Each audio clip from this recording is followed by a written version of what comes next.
Good evening, everyone.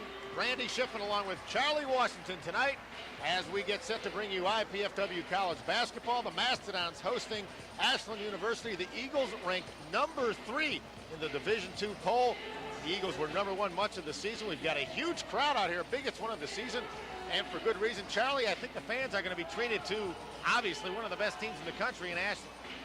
Exactly, and when you say team, one of the best teams in the nation. They don't have a lot of overwhelming scores, maybe one scorer averaging close to 18 points, but they have 2 guys averaging right around 11, 4 guys averaging around 8, and that's probably because they score so many points a game. Most of their players get to play, so everyone, even their 12th man, has about a 5 or 6 point average. They don't dominate anything individually, but just for instance, in the team statistics for the GLVC, they are ranked 2nd in field goal percentage, 2nd in field goal percentage defense, 3rd in free throw percentage, 1st in assists, 1st in three-point shooting, 1st in scoring offense, 1st in scoring defense, 1st in scoring margins, 2nd in rebounds. You know, usually when you have a team that scores a lot and holds teams to a little, usually you win those games. Exactly. Yeesh. Yeah, this is a great team we're seeing tonight. The record on the season is 21-2, and they average, mind you, 104 points a game. One of the unusual things we're going to see out here tonight, Charlie, is normally IPFW much smaller than their opponents. Tonight, that's not going to be the case. Ashland, a small team, but quick and athletic. Exactly. This is a team that's going to get up and down the court. They're going to go up and over, through and around. That's what they've been doing to teams all season long. And they average 104 points now. But before the GLV season got going, they were averaging about 120 points per contest. Maybe they're ready to go up to Division I or the NBA, scoring like that.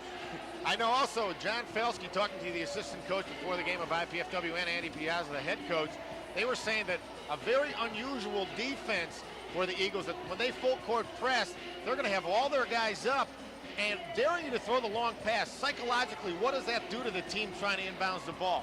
Well, first of all, what it does, they're daring them to throw the long pass, and it's saying that, look, we have the athletes to play up front. We're not as scared of you beating us. If you can, we dare you. We can catch you and still play the good defense.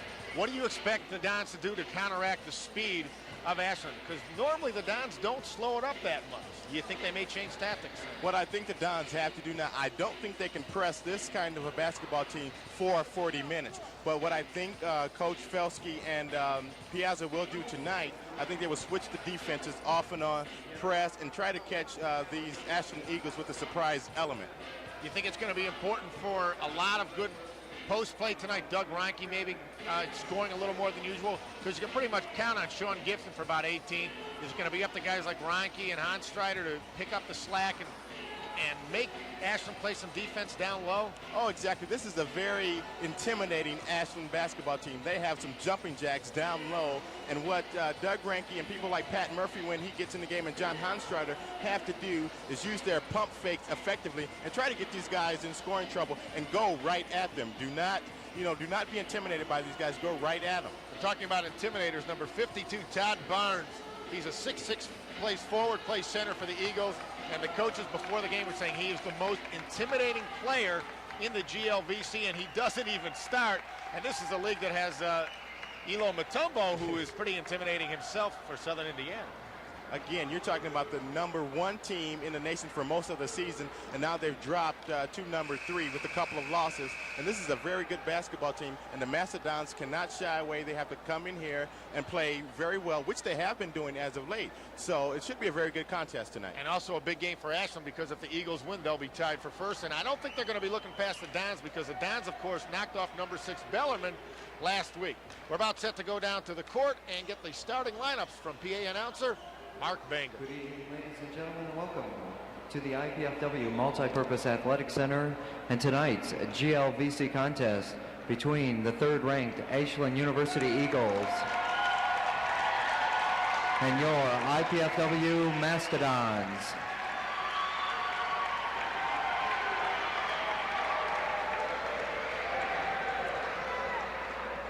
First, the starting lineup for the visiting team from Ashland University.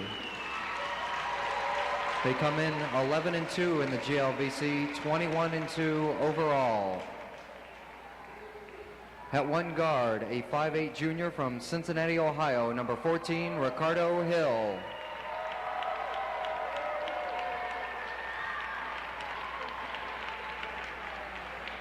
At the other guard, a 6'4" junior from Stowe, Ohio, number 32, Brian Ricchetto.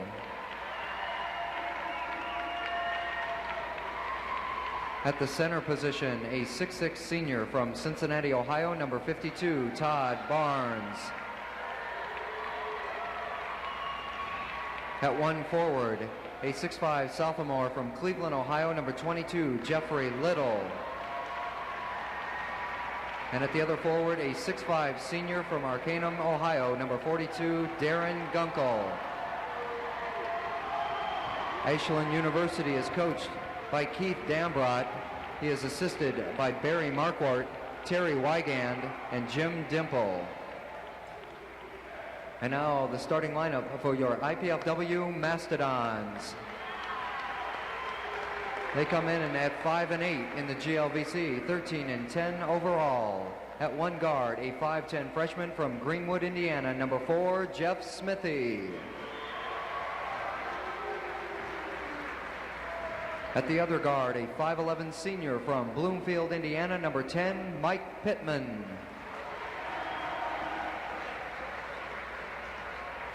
At the center position, a 6'8" sophomore from Fort Wayne, Indiana, number 44, Doug Reinke.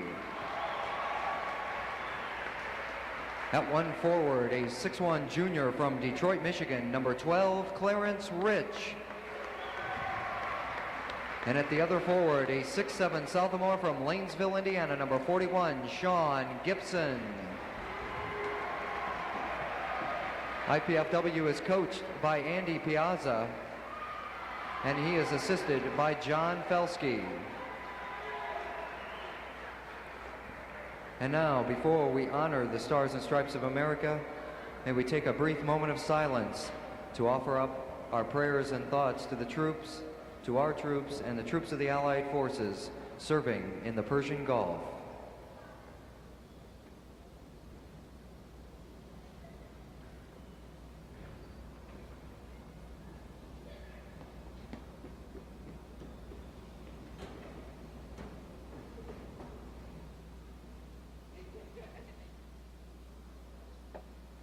And now our national anthem.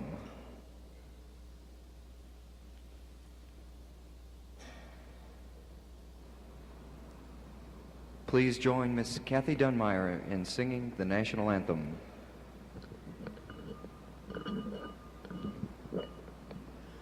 Oh, say, can you see by the dawn's early light what so proudly we hailed at the twilight's last gleaming, whose broad stripes and bright stars through the perilous fight o'er the ramparts we watched were so gallantly streaming, and the rocket's red glare, the bombs bursting in air, gave proof through the night that our flag was still there.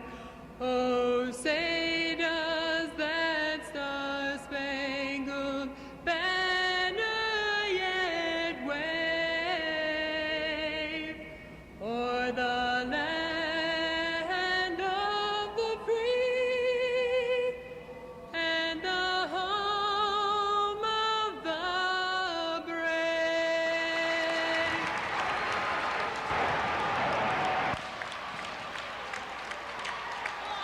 All right, Charlie, they made a little switch on us here tonight. Very unusual. Bernard McGuire, who some say is the best player in the conference, not starting for the Eagles tonight. Maybe he broke a rule or something. And also, Todd Barnes won't come off the bench. The senior also gets the start. Usually when that happens, you're right, Randy. Somebody's probably broken a rule, and it's probably a disciplinary act against that player. And so, but maybe they're confident enough. Maybe they don't need their top scorer tonight. Well, we shall see, we shall see. Again, I don't think there's any chance that Ashland is looking past the Dons, especially when Bellarmine, ranked number 6 in the country last Saturday, came in here and the Dons beat him in one tremendous game, 92-89 in OT, and had to wake up Ashland's eyes. Here's the jump. It's controlled by Ashland. Hill runs it down. Here's a guy supposed to be the best point guard in the GLVC. Seems like Ashland's got a lot of the best on the squad. They can shoot the jumpers too. Gunkel, tremendous outside shooter. Inside, Little misses the shot, gets the rebound, and gets it to fall. There's that full court press. And quickly a turnover by the Dons. Hill's got the ball, driving inside, cut off by Jeff Smithy. There's Barnes from the free throw line, no good, and Doug Reinke yanks down the rebound. A moment ago, Randy, you just saw a great example of the athletic ability of Little. He went up and over Doug Reinke, a 6'9" player, and cleared that rebound. And Little 6'5", and he went over him rather easily. Smithy driving inside, dishes it off, but it's stolen away by Barnes. And Gunkel comes the other way. Watch out when he's got the ball. He will take the three-pointer. So will number 32, Ricchetto. Misses it. And Pittman comes away with the ball. Don's not slowing it down now. Clarence Rich might try the three. Nope. Here's the two-pointer. No good. Gibson inside gets the rebound. Nice play by by Gibson. But Smithy loses control. He goes almost out of the building. So it's a 5-on-4 advantage for Ashland. Can't control it, and it's off of Barnes' hands, out of bounds to the Dons. Well, nobody's slowing it up so far, Charlie, in the first minute and a half. That's for darn sure. And that's good. The Mastodons have to go right at these Eagles, but they have to convert, Randy. Pressure everywhere. Gibson gets it in over the top to Smithy. Beats the triple team by getting it to Rich, who was quickly double teamed. The Eagles, quick as cats. Mike Pittman outside. Knocking Hill's hands away. Big pick by Doug Reinke. The Dons do not want to be intimidated in their own building. Smithy cut it by the much bigger Jeffrey Little. Clarence Rich gets fouled by Brian Ricchetto. That'll be his first, team's first. Another key tonight for the Mastodons, Randy, is Doug Reinke. He has to play well, and he has to stay out of foul trouble tonight. Well, Doug has had some good moments in the last couple of weeks, scoring a little more, getting some rebounds, but he continues to be plagued by foul trouble and too many silly fouls. Not aggressive fouls, not where he's trying to block somebody's shot. It seems like ball's thrown out of bounds by Clarence Rich trying to hit the Gibson. It seems like Doug Reinke will pick up 1 or 2 fouls a game where he's trying to make a steal in the backcourt or something. It's just a play that drives the coaches nuts. Exactly, or fouling a 6'9" guy about 30 feet away from the basket. And we know that Coach Piazza has spoken with him about that many times. We'll see if it takes effect tonight. Shot no good, and there's Reinke pulling down the rebound. Mike Pittman inside to Gibson, outside to Smithy. Couldn't control it. Was going to take the three. Goes inside for the layup. Way strong. That's the intimidation factor there. You don't have to block him. You got to have him thinking about it. Hill, no good. Little, no good on the foul. Tries it again. Doesn't get it. And that's going to be a foul on Doug Reinke. Boy, Ricardo Hill showing some incredible quickness. Just blew by the defense. Missed the wraparound layup, but Little was there. Missed the first time, missed again, but got fouled on the second. Doug Reinke's first, team's first. There you see Little getting hit by Reinke. He'll shoot a couple. A couple of changes for the Eagles. Number 40, Jim Norman, and also number 54, Michael Young, coming in the lineup. Barnes takes a seat, and so does number 42, Gunkel, for the Dons. Jeff Smithy out, and Kevin Shank is in. Little hits the first free throw. We've played almost 3 minutes, and we've only had 3 points scored. That's unusual, at least for Ashland. Remember, this team averages 104 points a game. Got 4 right now, none for the Dons, and here comes Bernard McGuire. He sat for his 3 minutes. Leading scorer, almost 18 a game for the Eagles. And number 32 goes out, Brian Ricchetto. Let's get it inbounds to Reinke. Throws it a little too long for Kevin Shank. Gets away with the travel. Pittman for three. It's good. Charlie, no question the Dons got a break there right in front of the Eagles bench, too. Shank took an extra step, maybe two. Right in front of the referee also. And Mike Pittman drained the jumper. He's been shooting very well as of late. Hot as a pistol in the last game. He had 22 points, 16 in the first half when he hit 4 3-pointers. And he was our Dandy Don player of the game. In fact, I talked to Mike before the game. I said, hey, Mike, nobody's won the Dandy Don twice in a row. Something to shoot for tonight. And he gave me a little smile. Like he wants it again. There's a kick on Ashland. No, they're calling a foul. It's on number 40, Jim Norman, his first, team second. Dons will inbound the ball under the Eagles basket. Now it's number 30, Gary Watkins coming in. We've already seen, what is that, 10 players now? For the Eagles, 9 or 10 players, and we've only played 3.5 minutes. You said they're going to use everybody tonight, Charlie. You're right. Yeah, they only have 3 players averaging in double figures, but they have about 4 averaging 8. Clarence Rich on the inside, can't get it to fall. Tipped out of bounds by Ashland. The Dons will keep it and get a new shot clock. Kevin Shank to put it in play. Doug Reinke somehow comes up with that one, and he gets fouled by Ricardo Hill. Not a good inbounds pass by Kevin Shank, but a terrific play by Doug Reinke to go way up and get it. It looked like that ball was going into the twilight zone. That's the first foul on Hill. 3 fouls now on the Eagles. Getting in a little early foul trouble. Sean Gibson right underneath. Muscling in, can't get the shot, hits the back of the backboard. That's out of bounds. Terrific defense by number 40, Jim Norman. He just held his ground and didn't go for any of Sean Gibson's fakes there. Yeah, and Sean has to be strong and just go right up with that ball instead of trying to go under players. In this type of a basketball game, he would have been much better off than just going straight up with the shot. Gibson sits down, and Pat Murphy coming in. Pat also been playing very well during this 3-game winning streak for IPFW. Had a big game against Bellarmine a week ago. Yeah, playing very well off the bench. A great, I guess, great help for the big guys inside. McGuire had a great head and shoulders fake. Maybe should have taken the shot. He tried to go inside to Michael Young, and Young loses it out of bounds. And Randy, right now, the Dons have passed the first test of this basketball game, the first 4 minutes, and they are right there, 3-4. Yep. Dons turned it over the very first time they had it against this full court press, but haven't since. We played just over 4 minutes. Not much scoring so far. 4-3, the Dons trail. The Ashland Eagles, number 3 team in the country in Division II. Mike Pittman going inside. Gets fouled from behind by Bernard McGuire.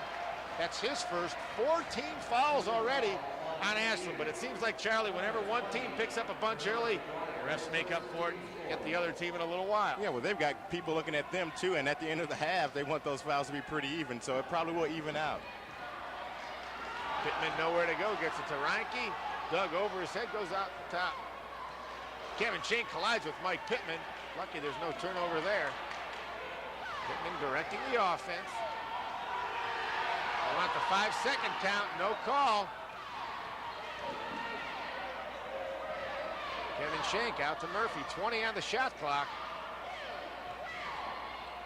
This Ashland team playing some very sticky defense. Looks like the Indiana Hoosiers out there, they're so close. Pittman for 3, not close. But he comes up with the rebound, and he loses it. And now Kevin Shank has it. That's no violation because he'll touch the ball. Pat Murphy from the free throw line, good. Pat hits his first shot, and the Dons take the first lead, 5-4. We've played 5 minutes. And Randy, the reason Pat Murphy gets the steal. The reason Pat knocked that jumper down because he was ready to shoot as soon as he got that basketball. No hesitation at all.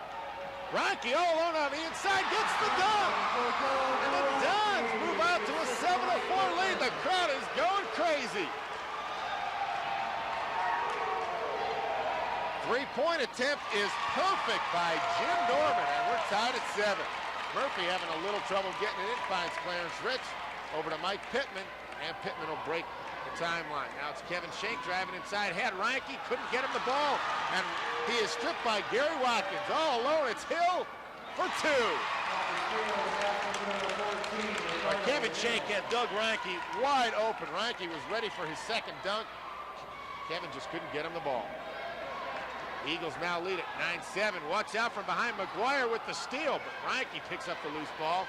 Murphy wheeling and dealing on the inside. Clarence Rich back inside to Murphy for the layup. And we're tied at 9. Pat Murphy playing inspired basketball right now, Randy. Turnaround jumper by Michael Young, not even close. And Norman knocks it out of bounds. IPFW basketball. We're not seeing a lot of scoring early on, Charlie, but we are seeing a ton of action. They are getting up and down, and they're banging, and it's good basketball right now, though, Randy. 3 new players have checked in for the Dons. Dwayne Shears making his first appearance. Jeff Smithy back in, so is Sean Gibson. Clarence Rich and Pat Murphy stay out there. Rich thinks about 3, goes instead to Shears, who doesn't take the shot. Now it's Smithy for 3. Just long. Clarence Rich muscles down the rebound, loses it out of bounds, but it's off number 32, Brian Ricchetto, who's checked back in for the Eagles. And I think we've got a technical. Keith Dambrot, coach of the Ashland Eagles, has picked up a tee, and he has been going nuts since the beginning of the game. He wanted a 5-second count. He didn't get it. He wanted traveling on Kevin Shank, and Kevin did travel. He didn't get that. He's not pleased with the officiating by any stretch of the imagination. A couple of times he's had cause to bicker on that sideline, but this is not a good sign for him this early in the game to get a technical foul, because at the rate it's going, the referee may not get any better, so he may be getting another tee and may be out of here. And there was a late change that they did change 2 of the officials for tonight's game very late, by the way. I don't know if that makes a difference. Smithy hits them both. Downs up 11-9, and they'll keep the ball. I'll tell you, too, Ashland's got a lot of people here. They are vocal. Very vocal. I only have maybe a quarter as many people as IPFW, but right now they're twice as loud. Hopefully the Downs fans will get a hint from that and go a little louder. And now they call a block on Gary Watkins. There's one that could have gone either way. And Dambrot's just going absolutely bananas. If you get a shot of him, you'll see him. He's getting no coat, no tie. He didn't take him off. There he is. He came here, he was just wearing a sweater. In the short sleeve. Yeah, he probably knew that he was going to be riled up. I got a feeling he gets that way every game. So he doesn't even bother with the coat and tie. He'd probably wind up ripping him. Smithy going behind his back. Watch out for the 5-second count. Nope, gets outside of Pat Murphy, 30 on the shot clock. Wayne Shears, we'd like to see him take a couple of shots. He's been shooting very well lately. Out to Murphy, inside to Gibson. Great give and go, but he doesn't hit the shot. Sean goes up strong, and the second time gets hot, hammered. Good pass by Pat Murphy. Sean just couldn't get it to fall. Very good post-to-post pass there. I'd like to see Sean dunk the ball a little more often. That was one. He was wide open. Go ahead. Make the dunk. Sean has that athletic ability. He can dunk that basketball. Sean needs to start doing that more often, as you state. I've seen him dunk it a lot. That was clearly wide open underneath. Sometimes you get too casual with the layup. Sean Gibson hits the first. The foul on Darren Gunkel. His first 16 fouls in the first 7 minutes and 13 seconds on the Eagles. So they're going to be over the limit in a hurry. And Gibson misses the second. Dons lead it 12-9. Boy, the Eagles not scoring many points. These guys score 52 in an average half, which would be 26 in 10 minutes. And we've played almost 8 minutes, and they only have 9 points. Hill trying for the alley-oop or shot. We don't know what he was doing, and that one just bammed off the backboard. Almost broke the darn thing. Turn over to the Dons. Everything going IPFW's way right now. Oh, Hill, is he quick. Just picks the pocket of Jeff Smithy there. Inside, nice pass to number 22, Little, and he gets fouled. No shooting foul there. The Eagles will get the ball out of bounds. Fouls on Clarence Rich, his first, team's second. Clarence definitely got him. Yeah, got him well on that one, too. And we got a little sarcastic clatter from the Ashland faithful. And there's another turnover. Boy, Ashland usually doesn't turn it over a lot. Usually has a lot of assists. Not so far. No question, that was a travel. I'll tell you what, if the referee didn't call that one, Charlie, I think Keith Dambrot might have gone out there and strangled the guy. I'm serious. You just saw him look at him like, you better call that a travel. And Dwayne Shears has to shoot that basketball in that situation, Randy. He's wide open, great three-point shooter. He has to put that ball in the air. Sometimes players are looking for that perfect shot, and they pass up the wide open one. John Honstrader getting ready to check in. John has also been playing great lately. He's shooting about 70% from the floor. Blocked from behind by Dwayne Shears, not known for his defense. Don't throw that to Darren Gunkel, who just got Spalding written on his head. Inside pass knocked away from Pat Murphy. Quick hands by number 52, Todd Barnes. And now Murphy picks up the foul. That's his first, team's third. Murphy's going to take a seat. And John Honstrader coming in.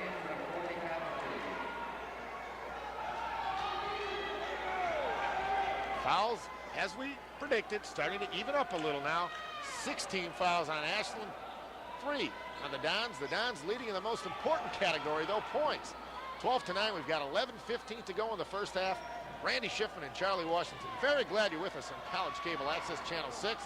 We have a terrific ball game tonight. The Dons, with a 3-game winning streak, hosting the number 3 team in the country, the Ashland Eagles, and giving the Eagles all kind of fits right now.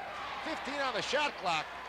These guys usually shooting about the first 8 seconds. Hill driving in, trying to create, gets it to Barnes. We're under 10 on the shot clock now. Number 12, Royer, open in the corner for 3, doesn't make it. He stepped out of bounds. That baby wouldn't have counted anyways.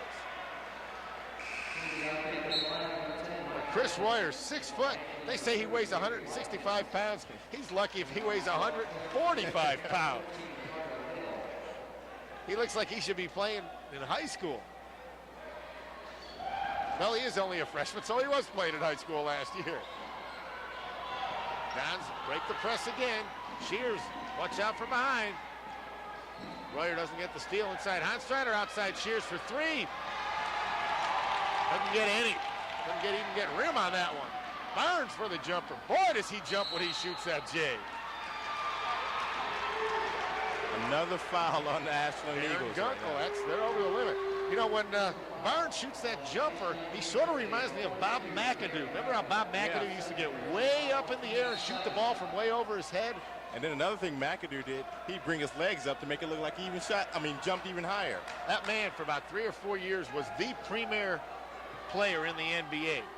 He was about 6'8", 6'9", playing center, scoring 35 points a night, pulling down about 15 rebounds. 3 scoring titles in a row. Boy, he fill it up. And he was as quick as any center that ever played the game.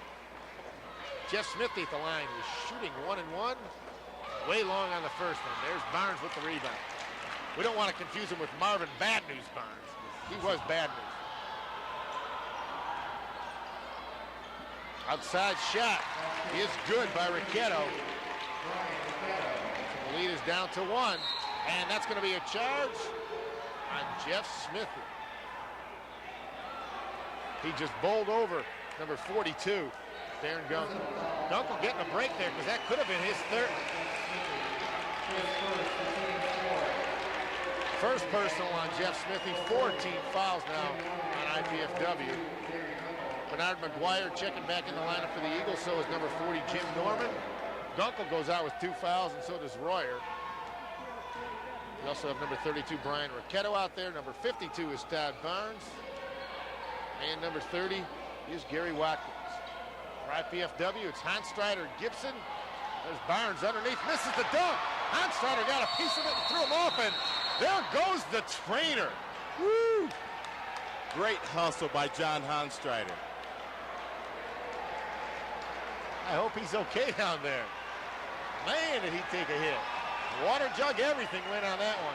Ball out of bounds to the Eagles. He's shaking it off. He's shaking it off. And that ball was deflected off the dunk. That's why Barnes did not knock it down, because it got deflected. Great defensive play.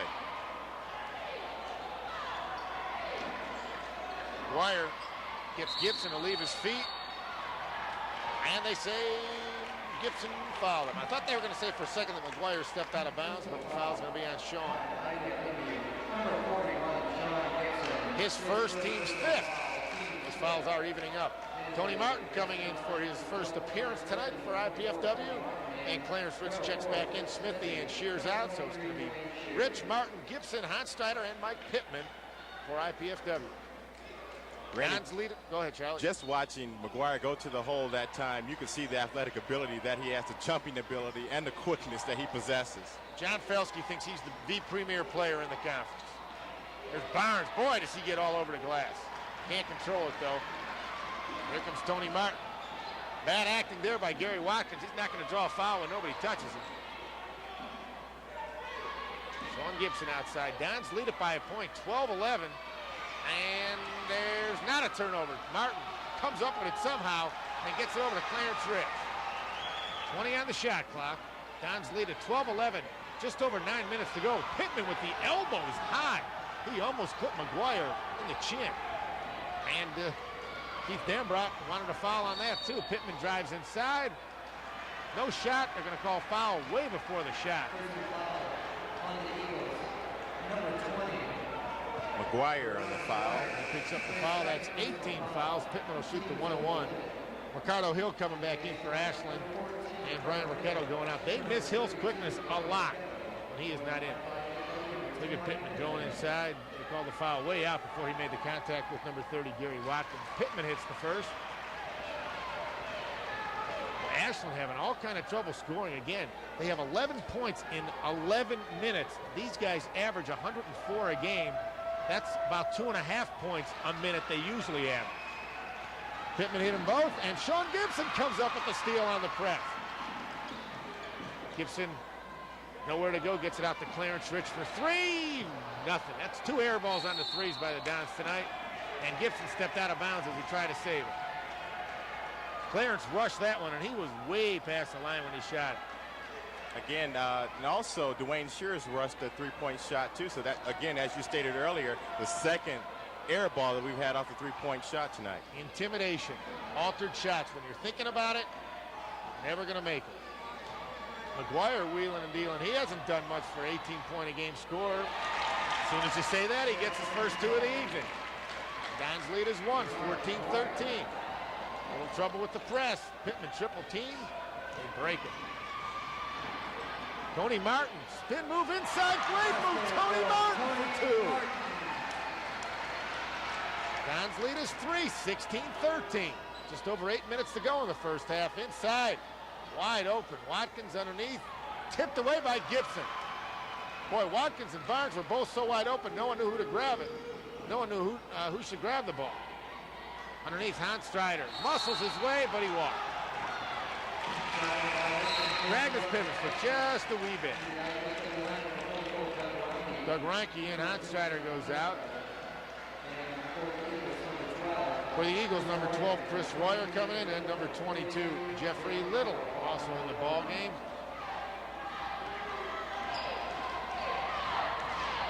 Eagles going to a very small team now, Charlie. Trying it right now, they're searching for the right combination. Oh, there's the alley-oop to Little. Well, you can see that thing coming from Whitco.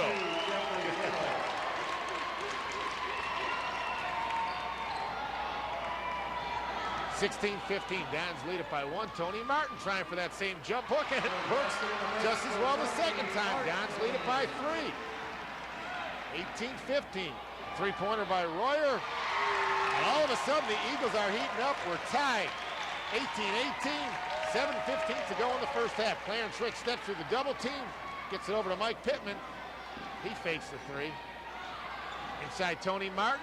3 buckets in a row for Tony Martin. 6 points off the bench. And the Dons lead by 2, 20-18. And right now, there's not a big shot blocker in there for Tony to be intimidated by. 3-pointer by Gunkel, no good, and Sean Gibson comes down with it. Here's Martin. Make it 4 for 4, Tony. He does! Tony Martin, don't wake him up. Baby, he's unconscious right now. 8 points off the bench, and the Dons lead it by 4, 22-18. And a great no call by the referee as Hill tried to fake the charge there. That's right, I agree. Hill inside, no good, had to shoot it over Gibson, couldn't get it to drop. Now the Dons slow it up just a little. 6:20 to go, Dons 22, Eagles 18. Oh, bad pass, Sean Gibson has it stolen away, and here comes Hill. Takes it right at Gibson, but I think he walked. That's twice tonight I've been right. I'm marking it down. Actually, I think, except for the one call that they blew when Kevin Shank walked, I think the officials have really been right on top of this Yes, ball they haven't game. done a bad job tonight. And the last time We both have said the officials are doing a good job. Wow. Wow. The last time down, Randy, Sean Gibson used Thomas Edison's invention and telegraphed a pass last time with a much smaller man. Sean cannot do that. I mean, Gunkel just barely put his hands up, and it was almost like Sean gave him the ball. Kevin Shank back in the lineup for IPFW, so is Dwayne Shears. There's Reinke muscling inside, and he gets two. And another no call because Norman and Reinke collided. The Eagles are taught if you get touched, go down. And we've got a foul. I think it's away from the ball. And they get it on Doug Reinke for a grab. That's his second. 6 team fouls on IPFW, so they're still not over the limit, the Dons. Leading it by 6 right now, and Jeff Smithy with a great steal. He gets it up to Shears. Go in, Dwayne. He lays it in for 2. The Dons lead it by 8, 26-18. Incredible first half. Royer for 3. He's got it. That's 2 in a row he's hit off the bench. They told us he could shoot. They were not lying. 26-21, Dons by 5. 5:20 to go in the first half.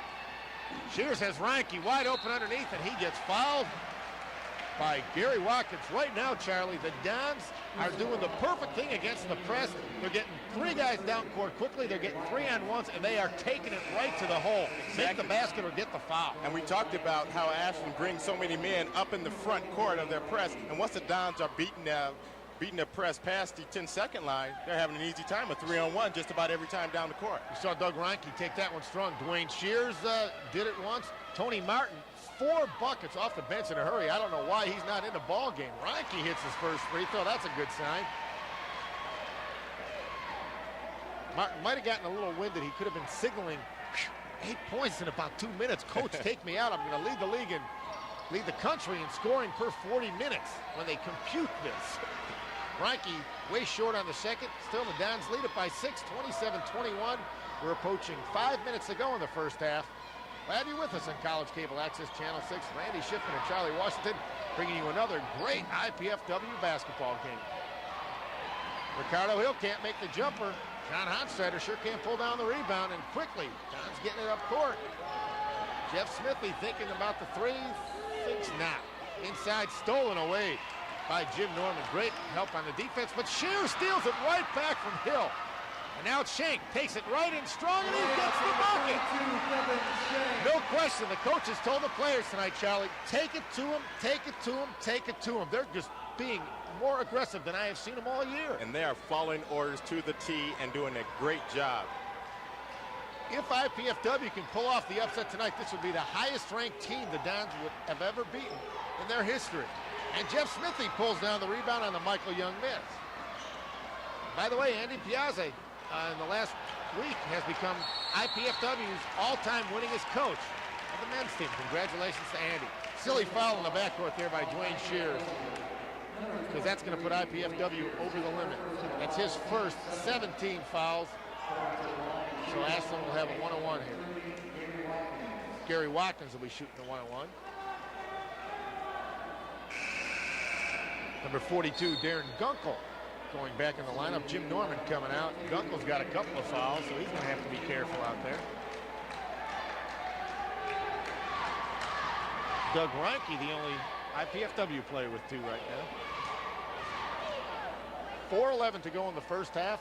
It's IPFW 29. The number 3 in Division II basketball, Ashland Eagles, now have 22 after Watkins hits the first free throw. Here you see the foul by Shears. Just grabbed him in the backcourt. Hey, you can't score from 75 feet away unless you're awfully lucky. Watkins hits them both. Charlie, you said that they're a great free throw shooting team, the Eagles. Showing it right there. Pat Murphy has come back in the lineup for IPFW. He gets it inbounds to Shank. Now it's Pittman. He's got 3 seconds to get it across the timeline, and he does. Oh, he loses the dribble. Now it's Hill. Back pass to Little. Spins around. He gets hammered by Pat Murphy.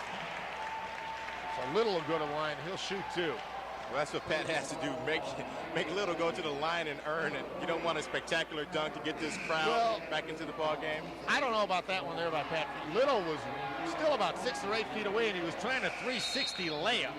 It would not be an easy shot. I think Little was a little out of control there. Might have gotten a break, but he got hammered by Pat Murphy. 2 fouls on Pat Murphy, 18 fouls now. Bernard McGuire has checked back in for the Eagles. He's their leading scorer. First free throw by Little, no good. Now watch Little. He gets the back pass. He's sort of spinning around. He would have had maybe a 40% chance of making that. With his athletic ability, we never know. Well, he gets 1 out of 2 free throws. Dons lead it by 5, 29-24. Having a little trouble against the press this time, but they get it across. Kevin Shank open in the corner for 3. Doesn't get any. And 42 Gunton comes down with the rebound. Gets it quickly to Ricchetto. Little underneath the Barnes, and he gets fouled way before the shot. Let's see who they get with that one. Number 50, John Honstrider. Honstrider's first. 19 fouls now on the Dons. Barnes will be at the line shooting a 1-and-1. All of a sudden, Ashland's starting to chip away at the lead. It was 8. It's down to 5. 3:33 to go in the first half. Well, that's what a good team will do to you, Randy. They'll recognize that they can't get it all back in one bunch. They'll get it back a little and little by a little. Sean Gibson and Clarence Rich and Tony Martin back in for IPFW. They join Mike Pittman and Pat Murphy. Barnes misses the free throw. That's a break for the Dons because he was wide open underneath for the layup. Let's see if Tony Martin goes in again. He's 4 for 4 right now. And he did. He took it right to the bucket again, Charlie. And he gets fouled. Tony had another game like this. Remember one game he had, I think, 12 points in the first half, then he had a very quiet second half. I don't think he had them in such a short period of time. Martin was fouled by number 22, Jeff Little. That's his first, team's 10th. Look at Tony, just takes it in. And he got grabbed on the outside. Tony will get 2 free throws because that is the 10th team foul on the Eagles. After 10, you shoot 2. Again, from this alignment, this free throw alignment, looks like the IPFW press is about to come, Randy. Martin missed the first, misses them both. You can't press. That. No, you can't set up the press, and you're not going to win a lot of ball games when you're missing free throws. Got to hit at least one of those every time down. Sean Gibson, beautiful defensive play, knocks it away. Pittman comes up with it. There's Gibson taking it right to the bucket, lays it off to Martin. He's blocked from behind by Little. Martin had no idea that Little was behind him. 3-point attempt by Ricchetto is good, but we've got a foul underneath. Let's see if they count the bucket. The bucket is good by Ricchetto, but the foul's on Barnes, clearing out, trying to get rebounding position. So the Dons will get a couple of free throws coming back the other way. That is his first personal foul. The Eagles have cut the lead to 2. IPFW 29, Ashland 27, 2:55 to go in the first half. And as you just stated a moment ago, the Dons have to cash in on those free throws, Randy. Those are free points. The clock's not moving. And right now, that's not really in your favor or not in your favor. But whatever the reason, they have to knock down those free throws. You see Barnes just had the elbow right into Sean Gibson's chest and flung him to the floor. But it was after the shot was taken, so the 3-pointer by Ricchetto does count. Sean Gibson will shoot 2. Yeah, Tony Martin missed 2 free throws. Then he was open for a layup, and he took it very casually. He didn't know that Jeff Little was behind him, and Jeff Little just blocked it with no problem. Gibson hits the first. Against a good basketball team, you have to convert the free throws and hit the layups when you are wide open. Definitely, you got to cash in on those easy opportunities. Free throws and layups doesn't get easier than that. Gibson hits 2 there. Don's back up by 4. 31-27. Royer in the corner. He can shoot the 3. We know that. He's hit 2. Little goes inside, hangs and banks it off the glass. Now Ashland's pulled off the press. Don's by 2. 31-29. Inside Pat Murphy. Goes up strong, but misses it. Gibson, terrific effort to get the rebound, but he knocks it out of bounds. Looked like Pat was going to make that shot. Might have lost a little bit of his court awareness when he turned around. He may have been a little closer than he thought he was to the basket. Yeah, he was a little strong off the glass. Good move, though. Very good move. Boy, IPFW really pounding it to the glass when they get the ball on the inside tonight. Haven't seen them do that so much the last 3 or 4 weeks. They've been shooting a lot of three-pointers. Norman outside gets it. Ooh, Ricchetto, a long three-pointer. That was a 25-foot shot, and Ashland has regained the lead, 32-31. Clarence Rich the other way, makes one just as far, and the Dons up by 2, 34-32, 2 minutes to go in the first half. The three-pointer really keeping Ashland in the ballgame right now. The Eagles have hit 4 of them. Little no good on the inside. Strong rebound by Gunkel underneath, and he gets fouled. I think they got Pat Murphy with that one. It is on Pat Murphy, his second. Make it his 3rd personal foul. So Pat's going to have to sit for the rest of the half. Onstrider checking back in for the Dons. Here you see Little hanging in the air, can't get the shot. Gunkel goes up strong, and Murphy just whops him from behind. Even the most gifted of athletes, Randy, do not get many rebounds without boxing out. And in that sequence, none of the IPFW players boxed out. They went straight to the glass. You have to put a body on someone. Gunkel will shoot 2 because the Dons now have 10 team fouls, and he hits the first. He makes the second one. We'll be tied at 34 with 1:48 to go.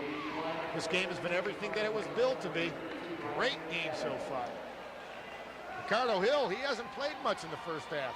No, hasn't been much of a factor in this basketball game, as was assumed. Same with Bernard McGuire. Sometimes, though, they'll get a talking to at halftime and come out playing even harder in the second half. Number 54, Michael Young coming in now. And who's going out for the Eagles? 42, Darren Gunkel. Tied at 34, 1:45 to go in the first half.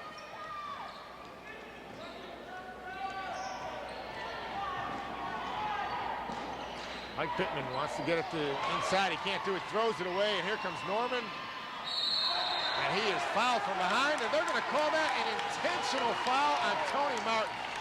I don't know about that one, Charlie. I don't know. He got the ball. I don't know how they can call that an intentional foul. Unless they're calling it a breakaway foul.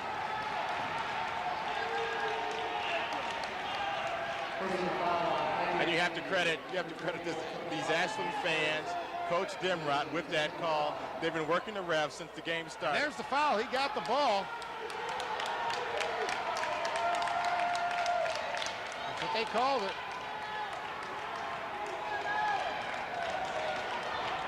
Norman shaken up. He did take a hard fall.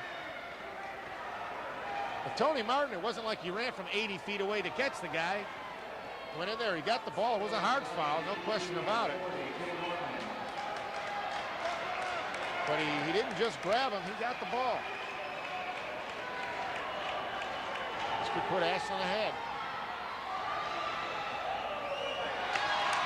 Norman misses the first one. He's definitely hurting right now. He twisted his ankle slightly. His left one. Second attempt by Norman is good, and the Eagles lead it by 1, and because of the intentional foul, the Eagles keep the ball. Norman's going to go out now. Bernard McGuire coming in. Norman lifting heavy. The foul on Tony Martin was his first.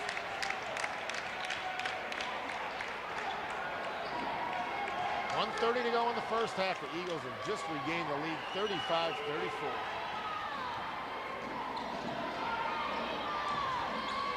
Little inside, stolen away. And now they call a jump ball. And on the possession, the ball goes to IPFW. I think it would be very disheartening, Charlie, if IPFW goes into the locker room down. Because the Dons have led almost the entire game. And I really think they'd be shocked if they go into the locker room It would be a shame to play this well for 18 minutes and then to go down in the last couple of minutes and lose your lead. Clarence Rich, not even close. I don't know why he took that 3-pointer. He had to be 25, 26 feet out when he shot that one. I know the Dons wanted to get a quick shot because then they get what we call the 2-for-1, because they'll get the ball back and get another shot at the basket, but might have wanted a better shot than that. And after that shot, Andy Piazza pulls Clarence Rich and puts in Dwayne Shears. Nothing wrong with taking a three, but take one from a little closer to the line. We're under a minute to go in the first half. Michael Young, good head and shoulders fake inside Little. Misses the layup, but there's Barnes with the rebound, goes up, and he gets fouled.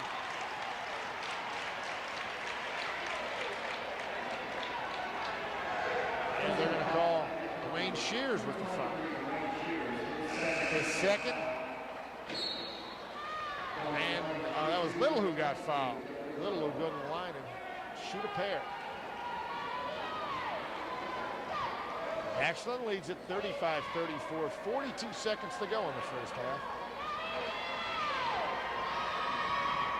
First shot by Little's good. And you see Little fighting hard for the rebound. Shears got him. Jeff Smithy in now.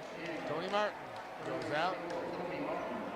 Smithy, Pittman, and Dwayne Shears out there. You got to think the Dons might try a three-pointer to, if Little makes this one, which he does, a three-pointer would tie the game. I think also they're going to hold the basketball for the last shot, and they put a better ball handler in there in Smithy as opposed to Tony Martin. No question. And Todd Barnes, the big shot blocker, comes in for the last 40 seconds for the Eagles, and Little goes out. Shot clock is off, 30 seconds to go in the first half, as you see. That is the game clock in the lower right-hand corner of your screen. 20 seconds to go in the first half. IPFW playing for the last shot. Trailing by 3, 37-34. Now it's time to run the offense. 10 seconds. Smith to Pittman. Takes the 3, goes inside for 2, gets fouled. Good play by Mike Pittman. 5 seconds left in the half, and he can cut the lead to 1 if he can make 2 free throws. And I think Pittman, first of all, was going past that basketball, but when he heard that whistle blow, he very smartly got the ball up on the glass.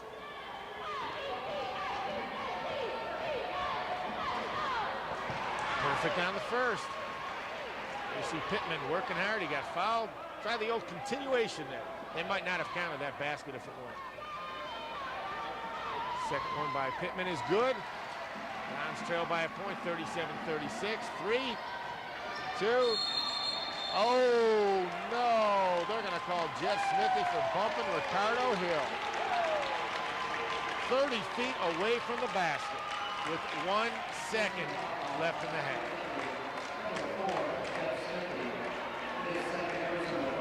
That's 2 on Smithy. He'll get 2 free throws. That is a huge difference, Charlie. Well, Randy, somehow we knew those fouls would be even at the end of the half. And they are. A lot on both teams.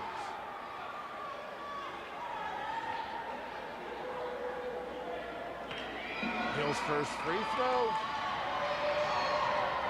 Good.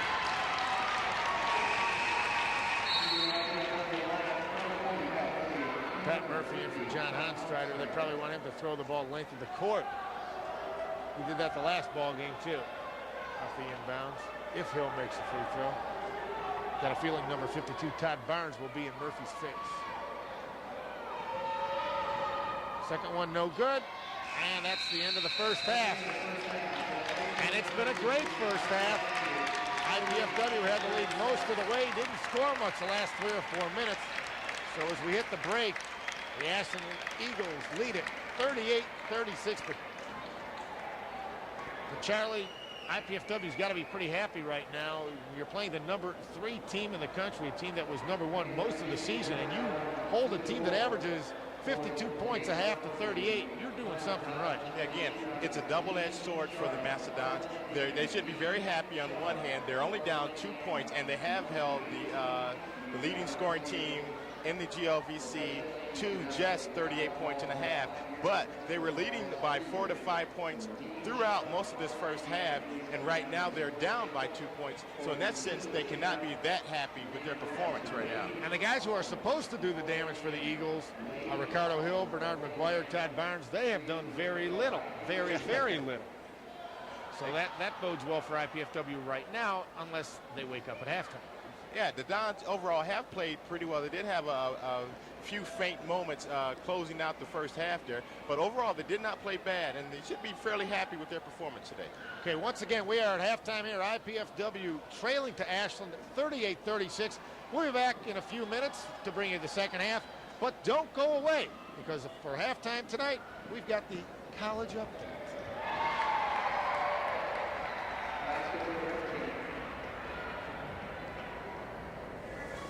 When two people feel the way that your mother and I do about each other, there's a strong desire to express that love. Are you listening? Dad, is this a sex talk? Because if it is, I already know all about it. Oh, you do? Uh-huh. How well do you know all about it? Well enough. Well enough. I know you and your friends, you know it all. Just humor me. You know about pregnancy. Mm-hmm. You know how I feel about responsibility. Yes. How much do you know about AIDS? Looks like we have a couple of things to talk about, huh? Joshua, someone can have the AIDS virus for a long time and not even know it.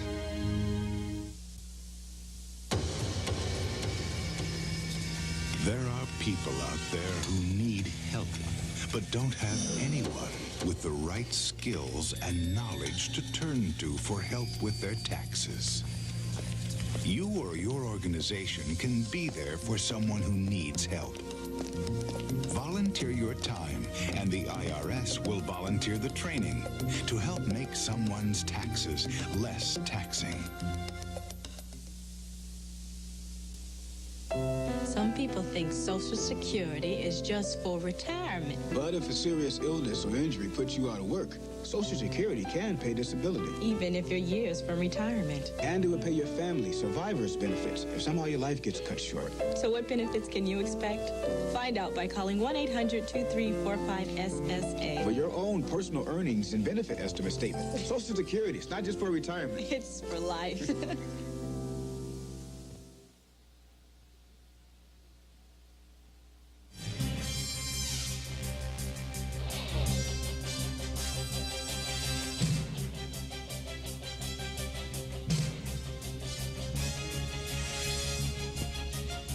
Thank you for tuning in to College Update Sports Break. I'm Rajan Rogers, and I hope you're enjoying your game. Now it's time for Campus Calendar. On Sunday, February 24th, there's the Honor Program and Reception in WALB 224 at 3 p.m. On Monday, February 25th, there's the Hispanos Unidos in WALB, the second floor lounge at noontime. There's the Black Collegian Caucus in WALB 114, also at noon. And View of the World of Austria in WALB G21 at noon. The SAB Midday Diversion, featuring Two Penny Hangover, is in the WALB Green Room at noon. For Tuesday, February 26th, the IPFW Symphonic Winds and Community Band will be playing in the Neff Recital Hall at 7:30 p.m. On Wednesday, February 27th, the men's volleyball team will play at Ohio State. That'll be shown at 8 p.m. The SAB movie, The Music Box, will be in CM 159 and will start at 8 p.m. On Thursday, February 28th, The women's and men's basketball teams will play at the University of Indianapolis, beginning at 5:30 p.m. Pitt's current production, Master Harold and the Boys, written by Athol Fergard and directed by Lorraine Sauter, started February 23rd. It will continue through February 28th, March 1st, 2nd, 7th, 8th, and 9th. College Update reporter Victoria Graylis conducted interviews about the play and how the actors prepared for their roles. Okay, you're performing in Master Harold. Who is your character and what is he like? My character's name is Sam. He is a very interesting, unique black individual for this time period. Okay. Did you do anything special to prepare for your part? I worked quite a bit on dialect. It's very hard for me personally to do a dialect. I'm not very good at that. I tried to work with tapes and listen to movies and watch movies and so forth. Okay, are there any similarities between you and your character? Not necessarily between me and my character, but between some of the situations that go on in the play and my past experiences. Auditioning for Master Harold and the Boys, so I auditioned and got the role as Willie. And Willie he's the character who is somewhat typical of the way black men were expected to act during the 1950s. And for me, I'm trying not to portray him as a stereotype, and I'm finding that difficult to do. I'm trying to be true to the character and find other avenues on how to portray him positively. Is there anything you did to prepare for the character? Well, Vicki, what I did is I researched South Africa, and also I looked at what's said about me in the play and basically make determinations upon that, and also just try and develop it in the best way that I can. Are there any similarities between you and your character? Well, I would say yes. We both happen to be black men, and for myself, it's a challenging role. I'm not really answering the question correctly, but for myself, it's a challenging role, and I'm finding it, I guess, difficult to, actually, well, I shouldn't say difficult, but challenging in the sense that I'm on stage a lot, not saying any dialogue, but in turn, I'm really playing a lot of silent dialogue, so I'm just trying to find ways to develop that. The character that I play is Hallie. He is I use the word precocious 17-year-old who is teetering on the brink of adulthood, but he can't really quite, or he hasn't let go of his childhood yet. Okay, was there anything special you did to prepare for this character? Did the 17-year-old image just come to you naturally? Well, preparation, I think I found most of it within the story, in the script. I read a little bit about Ethel Fugard and about the play, but other than that, I found most of it in the script. Have you noticed any similarities between you and your character? Yeah. I think I'm 20 years old, and I think I'm also at that stage in my life where the responsibilities are getting more and more, and but there's that side of me that still wants to remain a child and be cuddled and loved, and I'm getting older now where I have to take on the responsibilities. Is Master Harold your directing debut play?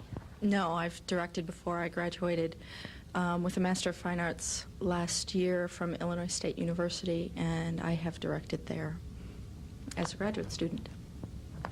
Could you give us a synopsis of Master Harold? It is a play about a young boy, 17-year-old boy, living in apartheid South Africa. He's a white boy, and he has grown up with two black men who have worked for his mom for about 7-10 years. And they have been like playmates for him, and one of the men, Sam, is like a father figure to Hallie. And it's Hallie's coming of age and realizing that his views about apartheid and about his relationship with Sam, and as well as other things, are a choice for him at this time in his life. Is there any particular reason why you chose this play? Is there any feeling you get out of it, any sentimental value in it? Well, it's a really beautifully written play. Athol Fugard writes stories very well. He writes stories within stories that all point up the main conflict and point up what he's trying to say at the end of the play. Not a lot of plays are as well written as this one, and that's what drew me into it. You can read it and be moved by the play, and that's part of why I liked it. Thank you for tuning in to College Update Sports Break. I'm Rajan Rogers, and don't forget to tune in to College Update Fridays at 2 p.m.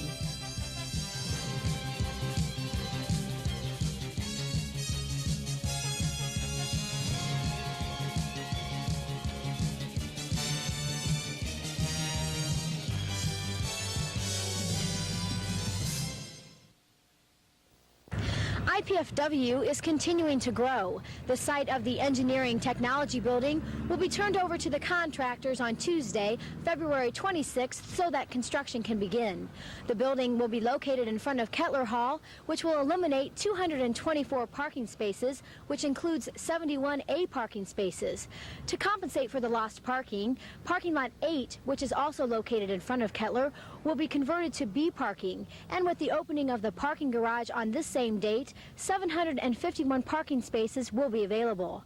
The Engineering Technology Building is scheduled for completion in the fall of 1992 and will help to eliminate some of the ever-growing space problems here at IPFW. I'm Diane Del Grosso for College Update Minute. The solution to the parking problem here at IPFW will be in operation on Tuesday, February 26th. The parking garage will be open for business to all who wish to use the facility. There is some detail work that needs to be completed, such as painting and the installation of the elevator, but the garage will be ready enough to serve its major purpose, to provide additional parking here at IPFW. Both stairwells will be in service so that garage users can get from one level to another, and a new intersection will be opened on this Tuesday, the 26th. Red Drive will be a one-way street running east, and students are advised to use extreme caution when using this intersection. And a grand opening parking garage party is in the works. We'll pass along details when they become available. For College Update Minute, I'm Diane Del Grosso.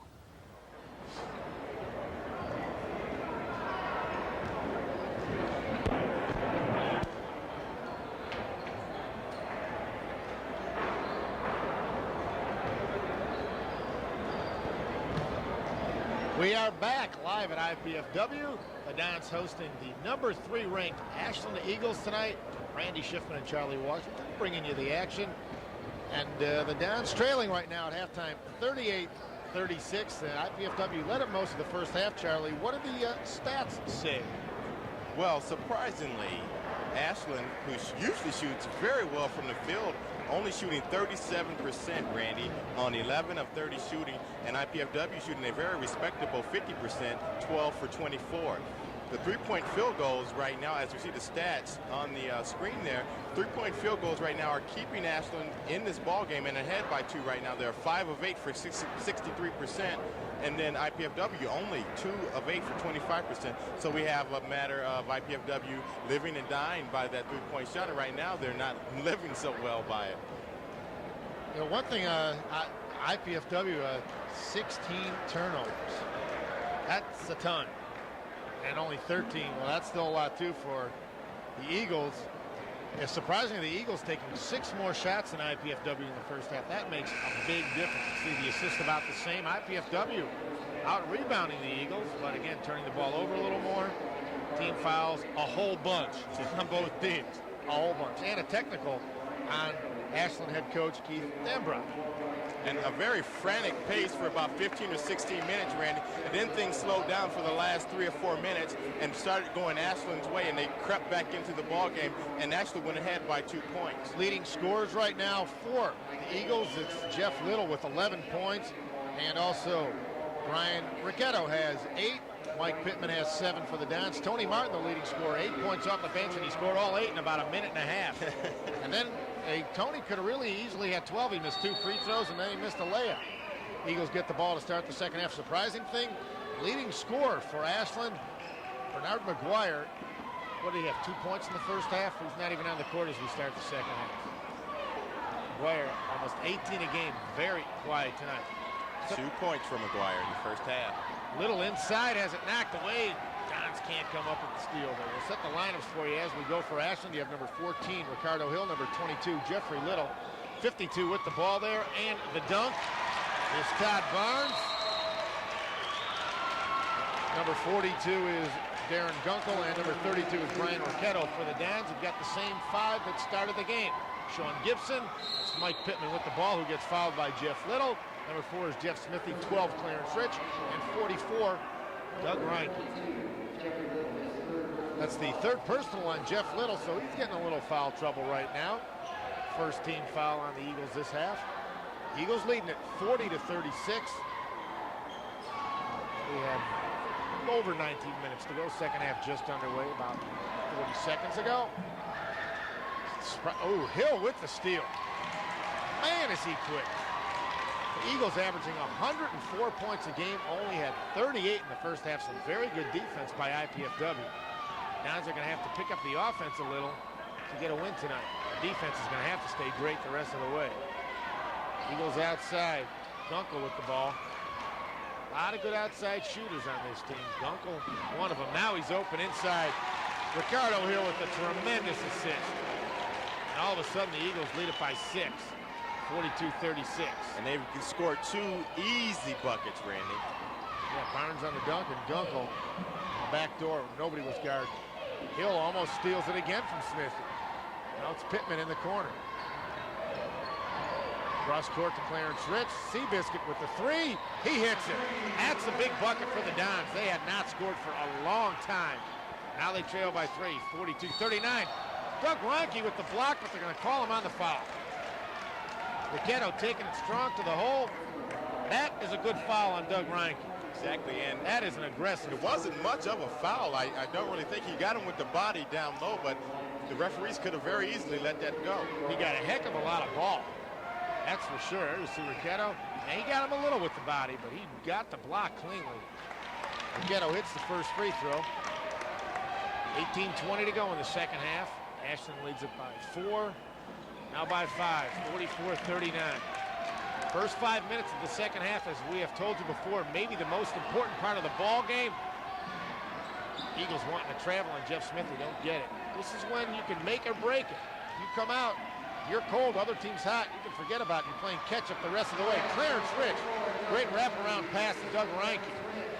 That cuts the lead back to 3, 44-41. 2 minutes of the second half. Ricchetto fakes the 3. And he has it stolen by Mike Pittman. 2-on-1. Pittman to Smithy. Great pass, great bucket.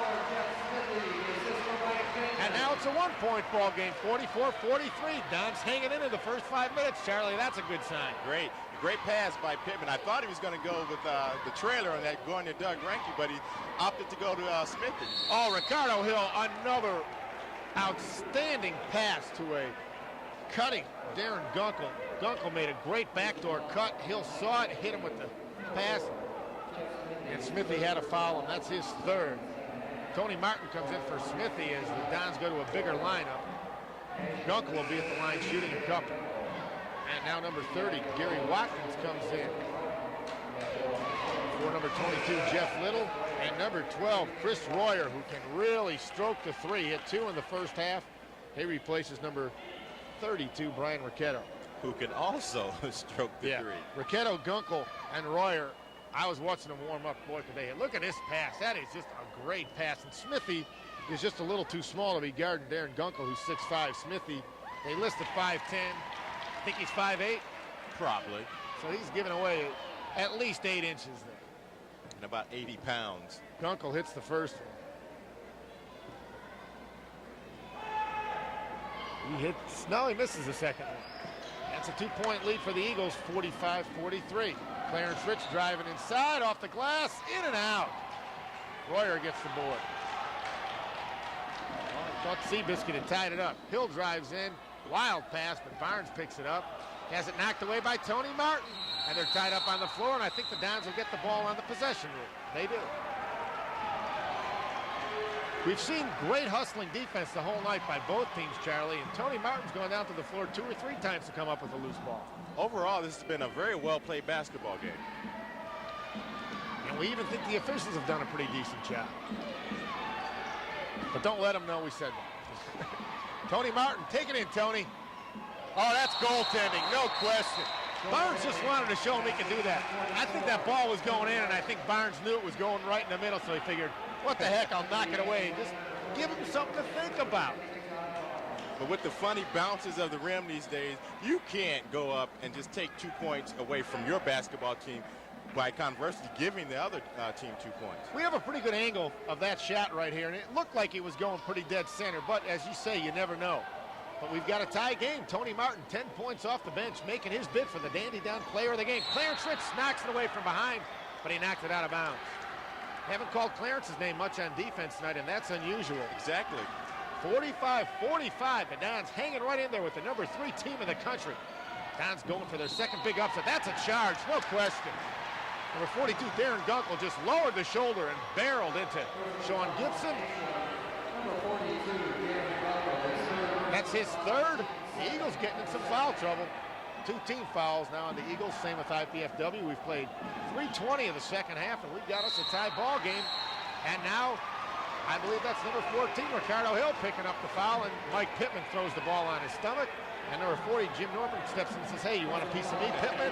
And Pittman probably would take him on. In talking with Mike Pittman after the last game, as he was the Dandy Down player of the game, we talked about his little antagonizing moves against other players. There you saw it. Pittman's had those elbows flaring a couple of times when he's trying to establish space. Who was it? Wes Unseld used to do that in the NBA. Oh, bad pass by Gibson. Stolen. Dons had a chance to take the lead there, and they don't even get a shot. Hill drives in, dishes to Royer. He'll take the 3, and he doesn't get any this time. There's Reinke. Fouls Gunkel, and Gunkel gets the basket. You're going to foul him underneath. You got to make sure he doesn't get that shot off. That's the kind of foul that we talked about at the outset of the basketball game that Doug Reinke makes in a basketball game. If you're going to make that foul, make the foul. Do not let the player get the ball up on the glass. That's 4 on Reinke. As soon as he committed the foul, he knew he was coming out of the game. He walked right to the bench. Pat Murphy comes in. 3 team fouls this half on the Dons. Now they trail by 2. Gunkel trying to complete the 3-point play. He does. It's Ashland 48, Dons 45. The turnover, though, by Gibson was the big thing there. The Dons had a chance to go down and take the lead, and now Rich turns it over. Gunkel again. He traveled, though. Woo. That's a break. Gibson held his ground, and Keith Dambrot is jumping up and down. He looks like a leprechaun, doesn't he? Trying to demonstrate the jump stop for us. He looks like a leprechaun there. We're waiting for him to start chewing out some Lucky Charms. Clarence Rich behind the back, out of bounds. The press starting to take its toll right now, Charlie. It wears you down, it wears you down, it wears you down. You always don't get the results early. Sometimes it takes its toll over, 20, 30 minutes, and that's what it's doing. I think you said it exactly right, Randy. In the first half, it seemed as though the Dons were breaking the press fairly easy, but as the game wore on, they started having a little more trouble and more trouble, and now they're having a lot of trouble with this Ashland Eagle press. That's 3 turnovers in a row. Hill coming out of the ball game shows number 32, Ricchetto. Excuse me, number 42 comes out. Darren Gunkel. Ricchetto's got the ball right there. There's Royer, the Ashland fans whooping it up here. Shaking the arena. The IPFW fans just sitting on their hands right now. Inside to Little, and he gets fouled by Pat Murphy and also by Dwayne Shears. Tempers have just about reached that boiling point down the court. As Little came out, he threw a couple of elbows coming out of that crowd. Pat Murphy picks up his 4th foul. He's coming out. So Reinke and Murphy both have 14 fouls now. And Little will be at the line shooting 2. Hanstrider in for Murphy.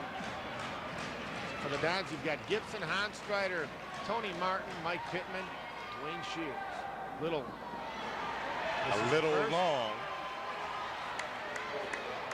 Saw Steve Bard at halftime, one of the better players to Donna Don's uniform the last few years. Of course, when they had Bard and Rowland, they could score some points in a hurry out here. Down court, Sean Gibson all by himself. Too strong, but there's Tony Martin with the rebound and the jump hook. It's in. Tony Martin has 12 points and 6 out of 7 shooting. Plus, we've got a foul underneath. So the Dons are going to keep the ball and have a chance to take the lead. Is that a foul after the shot, Randy? The foul was after the shot, trying to get rebounding position, or actually during the shot. So the basket counts for Tony Martin. Fouls on number 30, Gary Watkins, his 3rd, team's 4th. The Dons keep the ball. Martin going right inside again. Short jump hook, no good this time. It's okay, when a guy's hitting that many, you want to see him take some more. 3-point shot by Ricchetto, perfect. And it's the Eagles by 4, 51-47. They have really turned up the defensive pressure a notch. Shears breaks it to Hanstrider, lays it in for 2. Great lead pass by Dwayne Shears, Randy. Getting more confident and more confident. He probably wishes there were 15 games left this season. 3-point attempt, no good by Norman. The Dons can tie the ball game with the 2-pointer here. Pittman inside to Hanstrider, barrels into Norman, and they're going to call the offensive foul. I think Hanstrider knew that too, Randy. Yeah, no question. He turned and gave the ref the ball. Mass substitutions for the Eagles now. Number 14, Ricardo Hillen. Also coming in, 42, Darren Gunkel. 54, Michael Young. Number 32, Ricchetto. We got him already.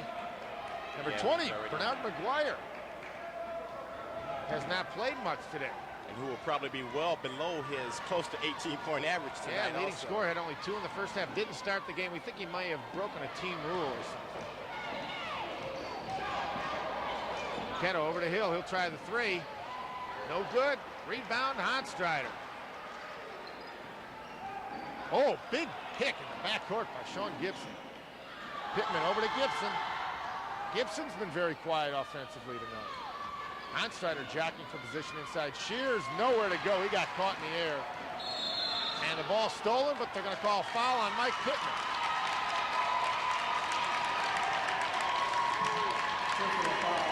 That's going to be 16 fouls on the Dons, so they're going to be over the limit in a hurry. Pittman picks up his first. That's a surprise. Jeff Smithy coming in.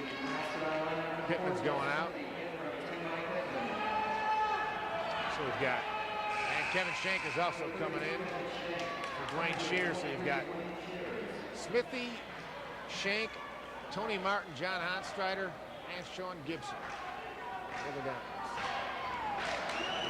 Ricardo Hill with the ball. Eagles. That's to Bernard McGuire. He drives inside past Hanstrider, but he got fouled. Hanstrider grabbed him. McGuire much too quick for Hanstrider. And the Dons are already over the limit. We haven't even played 6 minutes of the second half. Definitely not a good sign for the Dons. And didn't you tell me the Eagles are the best free throw shooting team in the conference? Second best. Hanstrider's got 3 personal fouls now. Andy Liebert makes his first appearance of the night, so that means everybody has played except Sam Long. That's correct. The Eagles as a team shoot 72% from the line, which is pretty good for a college basketball team. You want to be over 70%. 75%, you're very happy. McGuire is perfect with the first free throw. He's only got 3 points, though, and he averages almost 18, leads the Eagles. Some say he's the best player in the conference. Has not shown it here tonight. Hits them both. Now it's Ricchetto taking a seat, and Chris Royer comes in. You see Andy Piazza talking to Mike Pittman, telling him what he wants done out there. 14-15 to go in the second half. Dons trailing by 4, 53-49. Really getting boxed in by that press now. Smithy's got 3 to get it across the timeline. He does. Andy Lee. 30 on the shot clock. Smithy drives inside. Gets it blocked by Michael Young out of bounds. Ball stays at IPFW. And this year they do not reset the shot clock on a blocked shot, which is probably the right thing to do. So the Dons have 28 to get rid of it. Used to be if you took a shot and it was blocked, you had another 45. That's penalizing good defense. Exactly. Kevin Shank outside, inside to Gibson. Sean with the left hand gets fouled.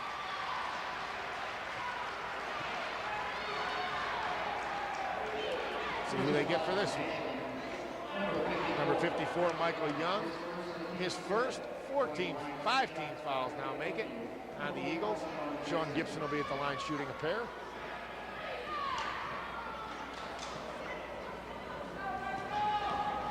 I'd like to see a little more life out of the home crowd here, Charlie. Ashland's crowd going crazy. Following the lead of the coach. IPFW crowd very, very quiet. Gibson hits his first. Sean hits them both. He's been great from the free throw line tonight. And now it's a 2-point game, 53-51. Sean has 5 points in the evening. All 5 from the free throw line, has yet to hit a field goal. Very un-Sean Gibson-like. Though he only had 1 or 2 points at halftime Thursday night and wound up with about 19 or 20. Smithy almost gets the steal in backcourt. 3-on-1 now. 3-point attempt by McGuire. No good. And the little guy, Smithy. The big man on the glass. Up court quickly. Tony Martin goes inside. Lays it in for 2 more. Martin having the best game maybe of his career this evening. And it's tied at 53. And a great move to go around the big leaper Little. Boy, does he have his confidence right now. He doesn't think he can do anything wrong. Royer gets double teamed in the corner, trips. And they call a foul on Kevin Shank. They might have called a foul on Royer's left foot for tripping his right. Sheesh. Now Smithy coming out. Pittman checking in. Kevin Shank picks up his first 18 fouls now. And now this foul trouble could be the difference in the ball game. And Randy, whether that was a foul or not on Kevin Shank, you cannot let a player out of a trap that you have both sidelines working for you. So it's like a 4-man trap with both sidelines and the 2 defensive players. And again, there's nothing Royer can do with the ball out there except dribble or pass. There's no threat to score, and now you give him 2 points. 55-53, Eagles lead it. Glad you're watching this game here. College Cable Access Channel 6 bringing you great IPFW college action. Andy Schiffer and Charlie Washington bringing you this game tonight. And Tony Martin got 14 now, or is that 16? 14 for 14 Martin. points, and I don't think he's played 10 minutes. And it's a tie ball game again, 55. McGuire gets hammered by Pittman, and that time they don't call a foul. Downs come up with a loose ball, but Lieber can't control it, and he pays. Woo. A couple of floor burns, and the coaches love it. Andy Piazza and John Felski going, that's how we like to see our guys hustle. Terrific effort by the Don. McGuire takes a seat again. Very surprising when your leading scorer is barely playing tonight. He's learning a lesson, though, I guarantee you that. Hill with the no-look pass that no one's looking for. That's why it was no look. Martin to Kevin Shank. Kevin gets it to drop, and the Dons regain the lead at 12:30 to go in the second half. And there's a technical. 57-55, and I think they're going to get Ricardo Hill with the tee. He bounced that ball up about 18 feet in the air, right in front of the referee, and he was trying to show up the ref. You do that, you're going to draw the tee. Coach Demrod better to look out, or maybe another one on him. I think isn't it 3 technicals to throw the coach out of the game? There's 2 in the NBA. I think it's 3 in college. And he's got one already too. Mike Pittman will take 2 shots. Pittman hasn't missed a free throw tonight. I'll tell you, if this is a close game, if the Dons, if they can win, say by 2-3 points, the technicals will be the difference in the ball game. Because right now, if Mike Pittman hits this one, the Dons will have scored 4 points off the technicals, and now IPFW is going to get the ball back. Exactly. Oh, Pittman misses a second. 58-53. 12:30 to go in the second half. Dons up by 3 after trailing by 2 at the half. But now the Dons get the ball. So this could be a 5-point play. Because they scored the bucket by Kevin Shank. Pittman hits a free throw. It's supposed to be Ashland's ball, but because of the technical, Dons get it back. And there's Liebert out of the corner, hits it, and it's a 5-point play for the Dons. They're up 5, 60-55. Huge, huge. And now an offensive foul on Hill.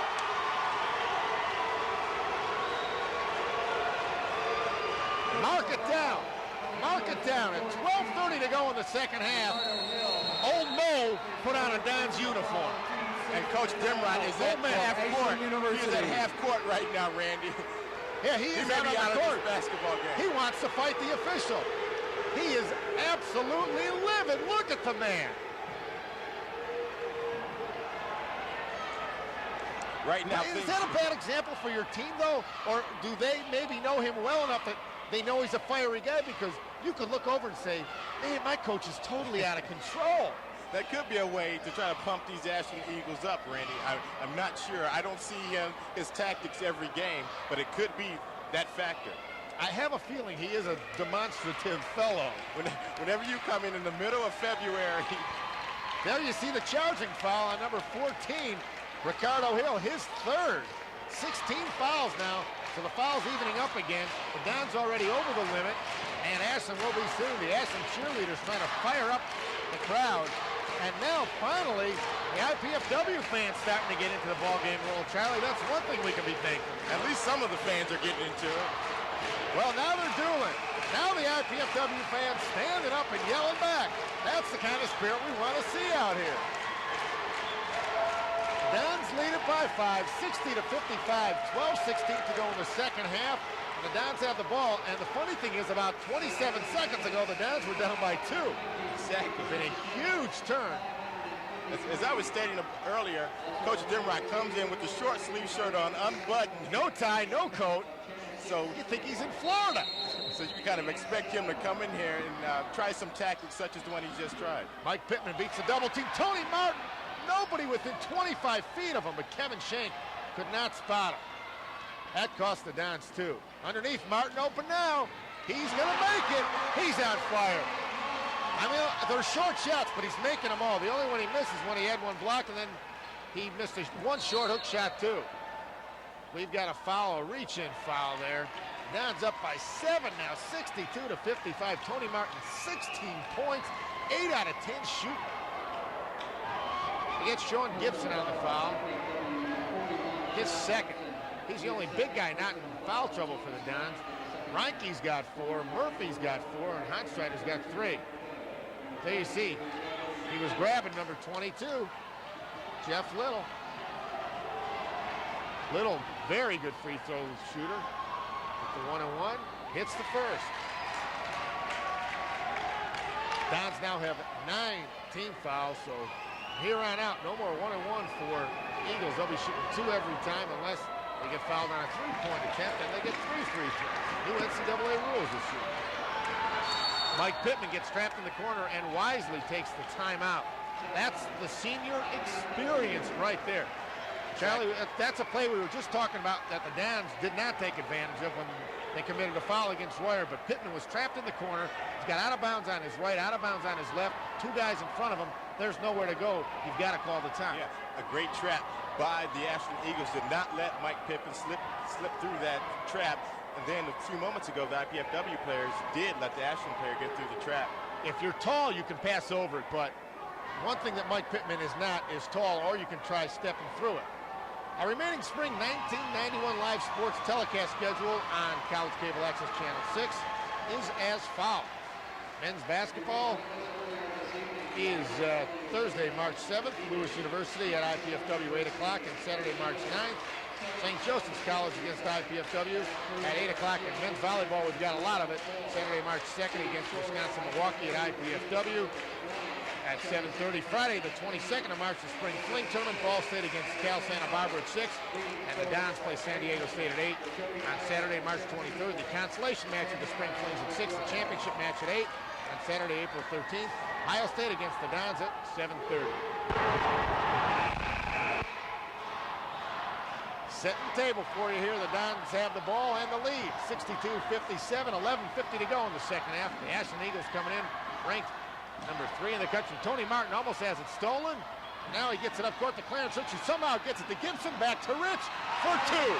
I don't believe Andy Piazza drew it up that way, but he'll take it. That play was weird from the beginning, Randy. Tony Martin threw the ball and it was slapped inbounds. Tony Martin stepped in, threw it to Clarence Rich, almost out of bounds. Threw it to Sean Gibson, back to Rich for the layup. That's like a quarterback catching his own pass in football. 3-point attempt, no good by Brian Ricchetto, but we've got a foul underneath against IPFW. It's on Tony Martin. That's 10 team fouls on the Dons, so the Eagles will be shooting 2 here. Tony Martin's got 2 personals. Jeff Little will be at the line shooting 2.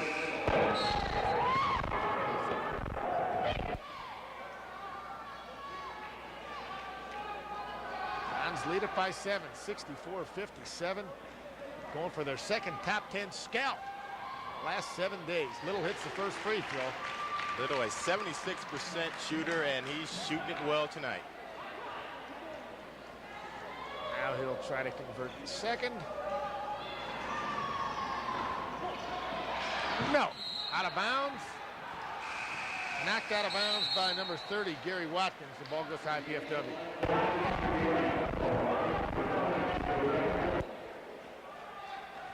Tony Martin inbounds the ball.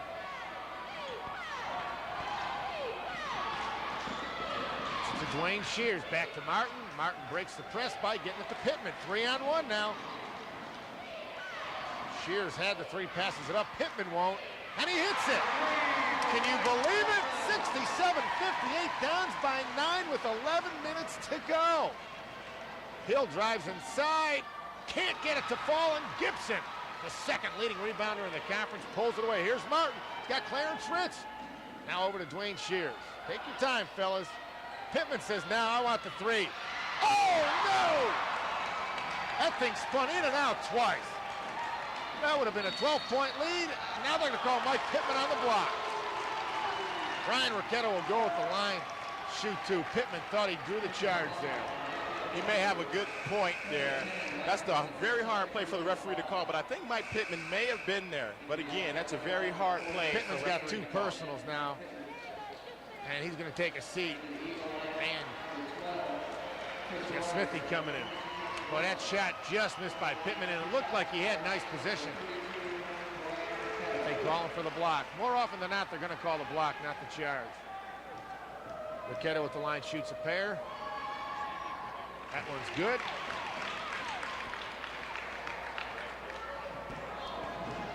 Ricchetto's second free throw. Perfect. 67-60. Dons by 7, 10:40 to go.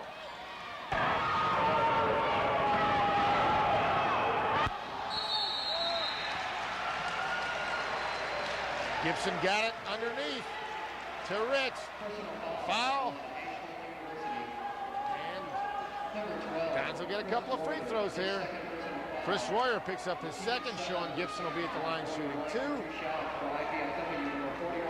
17 fouls on the Eagles now, so they too are over the limit.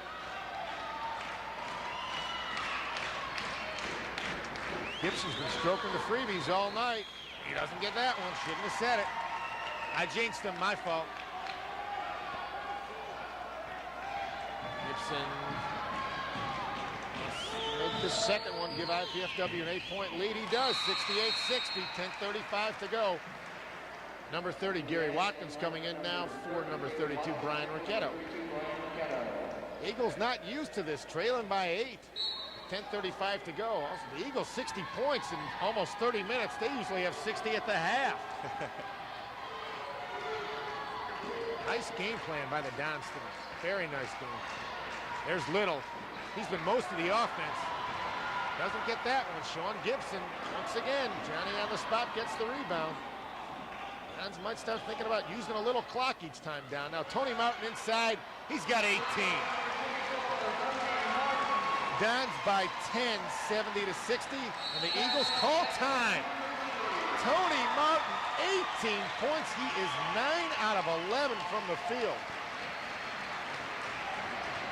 We want to remind you the College Cable Access Program Guide provides information about our programming, including complete monthly sports listings.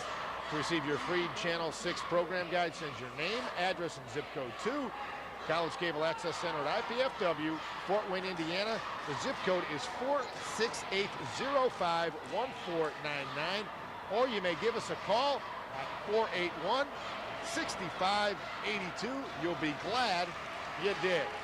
Ashland right now, Charlie, trailing by 10, 70-60, 10 minutes and 4 seconds to go. Not a position these guys are used to. How do they deal with it? They probably do not know how to deal with this situation right here because they probably haven't had the situation all year long.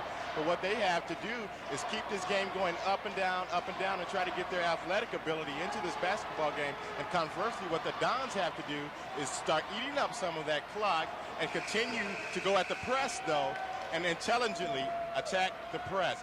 If the 3-on-1 is there, they have to take the intelligent layup shot, the great pass, go to the open player, the player most open to hit the layup. Again, Ashland coming in at 21-2, ranked number 3 in the country. The Eagles number 1 much of the season. I hate to disagree with you, but I think Ashland's going to start looking for the three-pointer because Ashland hit a bunch in the first half, and that's what pulled them into the lead because the Eagles were trailing most of the first half. They started shooting the threes. I think they may do that again right here because their inside game has not been that effective tonight. Of course, if they can run and get some layups, that's gravy. I think we're going to see him start taking some more three-pointers. Underneath, Barnes hits Gunkel. Gibson went up and lands hard. Gibson went up for the block. Ooh, it's quiet in here right now. Gibson landed hard on his tailbone. Very hard. That hurts.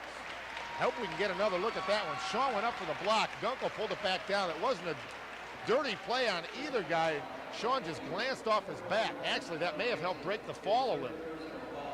Gibson bounces up. There you see Sean go up and just lands almost on Gunkel's head. Gunkel's going to get 2 free throws. But I think Gunkel did try to catch Sean a little bit. Gave up the shot and tried to catch Sean. Very sportsmanlike play by Gunkel. Give Sean a chance to catch his breath after that one. Maybe shake it off a little. That's his 3rd personal. Gunkel at the line shooting 2. Again, the Dons way over the limit. They have 10. That means everything's a 2-shot foul. Unless, of course, you get fouled on a 3-point attempt, then you get 3. Gunkel hits the first.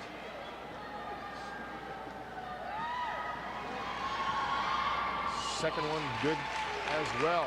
Now it's an 8-point ball game, and Ashland has called off the press because the Dons were attacking it pretty well, getting a lot of layups out of it. It's called good coaching. If it's not working, you fix it. If it ain't broke, don't fix it. Almost stolen by Watkins. Rich for 3 out of the corner. No good. Hotstrider can't control the rebound. And Gunkel comes away with it quickly to Royer. Nice pass to Watkins, and he gets fouled by Clarence Rich. There's the running game you were talking about, Charlie. That's what the Eagles want to do. I think they're going to look for that running game, and if the running game is not there, to their advantage, they may look for that 3-point shot as a secondary break. Doug Reinke and Kevin Shank coming in the lineup. Nice pass there by Royer to Watkins. Martin, Shears, and who else is going out? Smithy. Now let's set the lineup for the Dons. You have Clarence Rich, John Honstrider, Kevin Shank, Mike Pittman, and Doug Reinke. Reinke's got 4 personals. Honstrider's got 3. And Watkins hits the first free throw. And now it's a 7-point lead.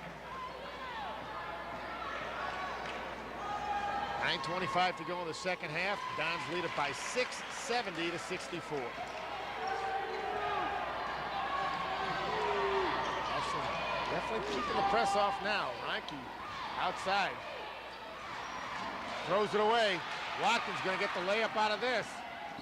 Shank fouls him. The ball goes in. It's going to be a 3-point opportunity. We've said it before. I'll say it again. If you're going to foul somebody there, you better make sure he doesn't get that shot off. 2 personals on Shank. Now Reinke comes out and Gibson goes back in. We've gone from a 10-point lead. If Watkins makes this one, the Dons will lead only by 3. That was a good timeout called by Keith Dambrot about a minute ago. At 10:04, actually, he called that timeout. That was 54 seconds ago, and in 54 seconds, Ashland scored 7 unanswered points. Also a good move to install Watkins into the lineup because he single-handedly brought the Ashland Eagles back. Mike Pittman, baseline jumper. That breaks the streak. Don's up by 5, 72-67. Gotta watch those fouls. Still outside to Royer. He's wide open. He misses it. Barnes can't control the rebound, but there's Gunkel.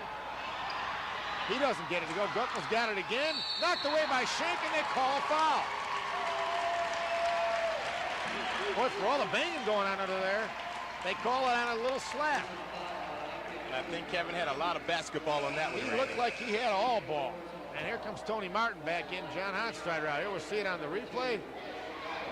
There's the first shot, second shot, another tip. There's Shank. Yeah, I think he got a little arm action too. Good replay, fellas. That was an excellent angle on that shot. You can see where Shank did get him across the arm. Gunkel, I think he has an X or a 4-2 at the free throw line because he's been living there. Here comes Bernard McGuire checking in the lineup. Again, their leading scorer at almost 18 a game. I think he's got, what, 3-4 points tonight, and he has not played much at all. Jim Norman also checking out Watkins, who's been scoring a bunch of points, so we don't mind seeing him leave. And number 12, Chris Royer, also sits down.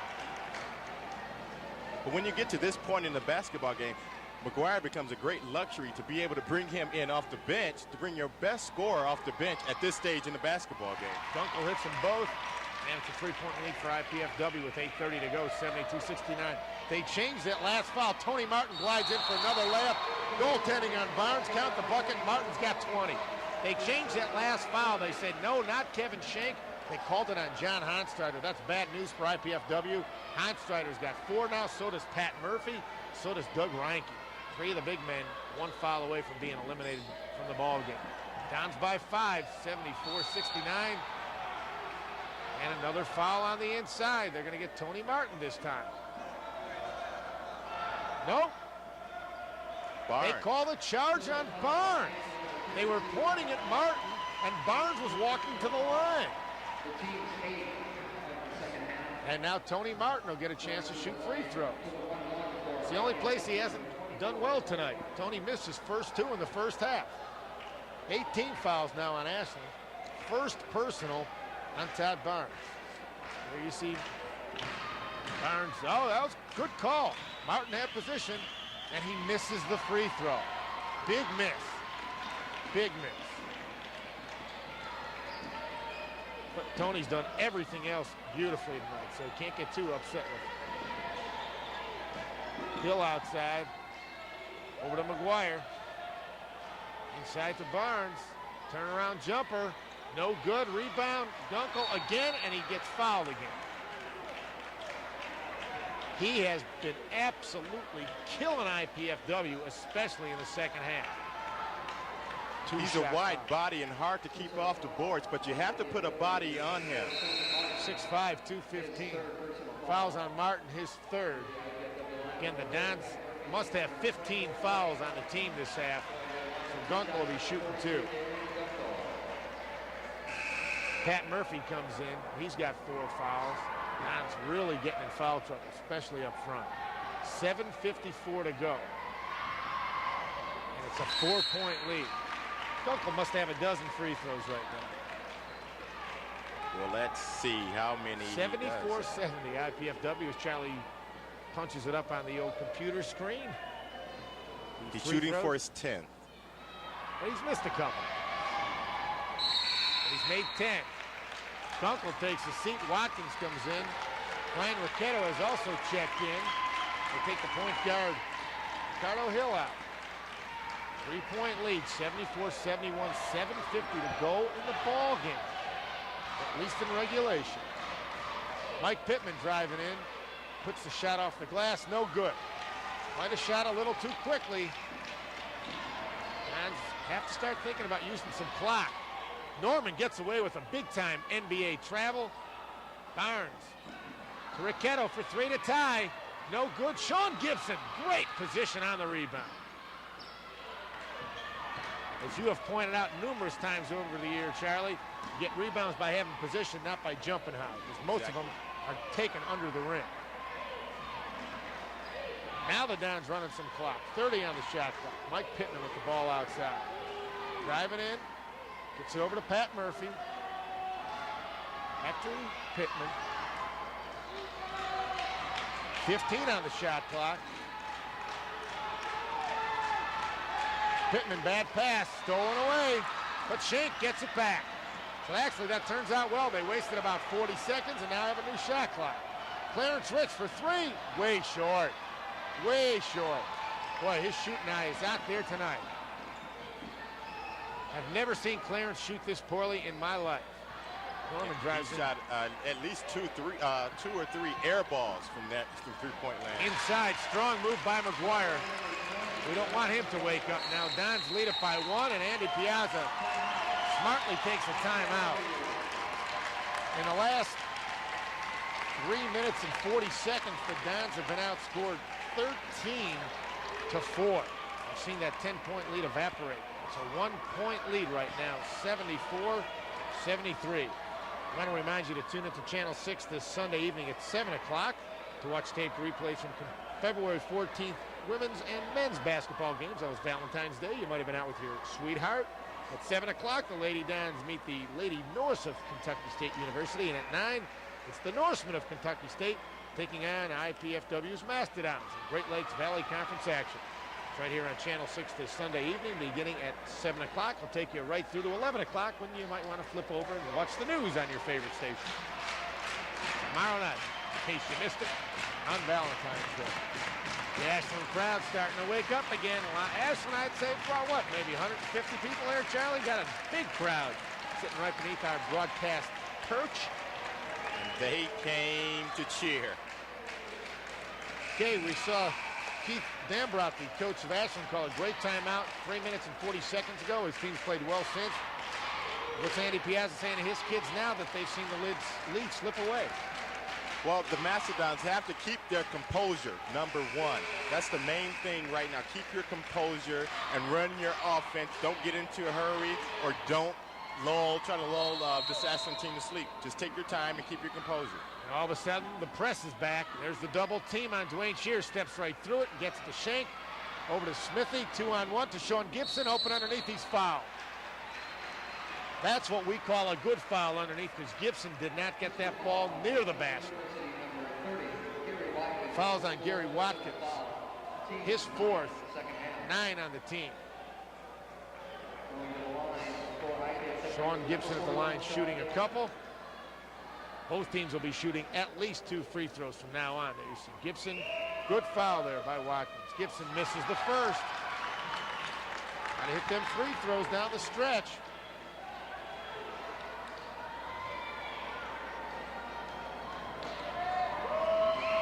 Second one is good. And Ricardo Hill, the point guard, checking back in for the Eagles. Ryan Ricchetto goes out. 6:15 to go. Dons by 2. 75-73, trying to knock off their second top 10 team in the last 7 days. Beat number 6 Bellarmine by 3 in OT last Saturday.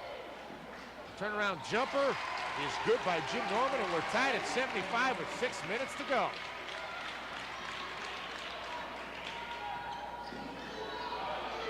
We never get a breather, Charlie. Every game is tight. And Jeff Smithy gets tied up in the corner. Nobody moves, and he throws the ball out of bounds.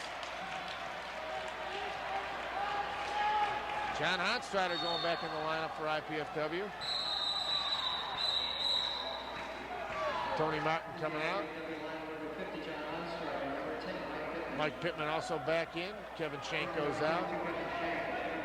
That's a big missed opportunity there when you're tied and you don't even get a shot with under 6 minutes to go in the game. You have to at least get a shot. That's the worst thing a coach wants to see, a turnover. If you get a shot up on the glass, you get a chance to rebound and put the ball back in. And this way, you don't even get a chance to attempt a shot. Even a bad shot may go in. But no shot's going nowhere. Watkins open, no good. Norman with the rebound, puts it up. Bam, in and out, Little. One time, no. Second time, he's fouled. No bucket there. He was fouled before the shot. Make that McGuire on the rebound. thought that was Jeffrey Little. They have just about the same type of athletic ability, getting way above the rim there. And they look pretty similar, too. One wears number 20, one wears number 22. Again, 4 fouls now on Smithy. McGuire at the line for 2, hits the first, and the Eagles back into the lead. They have responded to the challenge. Tony Martin in, Smithy out.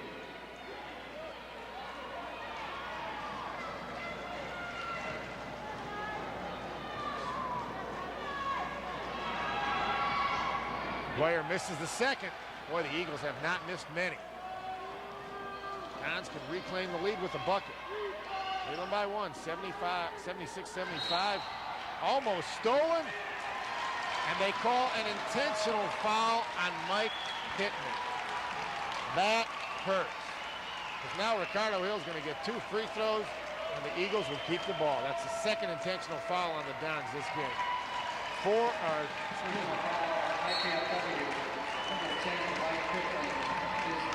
That's 3 on Mike.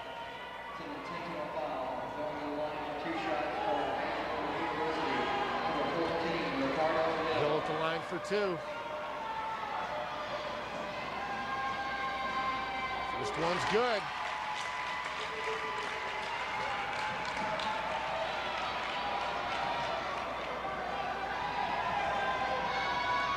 They're both good. Eagles all of a sudden up by 3. Eagles trailed by 10 less than 5 minutes ago. Now lead by 3 and have the ball. And Hill is an 85% shooter, so he's not going to miss too many. No.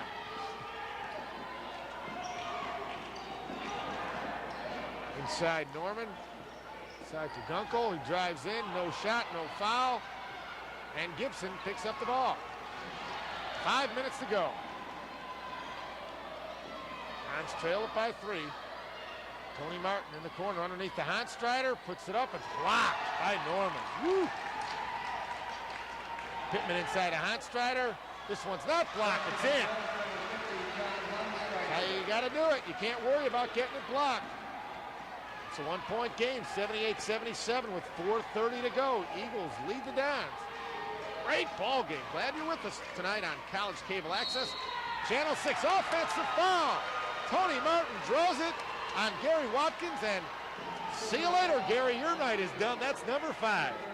That's a very good break for the Mastodons because Watkins has played very well and scored some big points here in the second half. Oh, he was the one when they were trailing by 10. I think he scored 5 of the next 7 points. And he had a good pass on one other one. That's a player control foul, so the Dons will not shoot free throws. Eagles have the press back on. Well, some of them do and some of them don't. Now they're waiting for someone to check in, and they send Bernard McGuire back in the ball game. You still need 5 to play.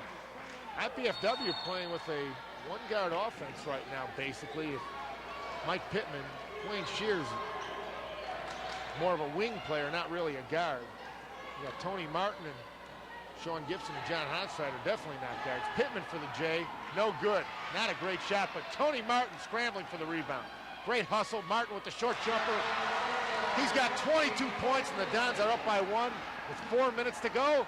Eagles almost throw it away. John Hanstrider into the 3rd row, diving for the ball. Hill for 3. In and out. Over the back. I think they're going to call number 42, Darren Gunkel, and they do. And he doesn't believe it, neither does Keith Dambrot, the coach of the Eagles. And I think that was the right call, Charlie. Yes, it was. It was a little late, but it was the right call. That is 4 now on Gunkel. We've got a ton of people in foul trouble. There's the 3-pointer, goes in and out. And you saw it. Hanstrider had the position. Gunkel over the back. Hanstrider will shoot 2 free throws. Gunkel's going out. But the Dons not getting a break because Jeffrey Little's coming in, and he has also played a whale of a game. And Gunkel and Little will be their 2 stars right now. I think I know who the Dandy Don player of the game is already.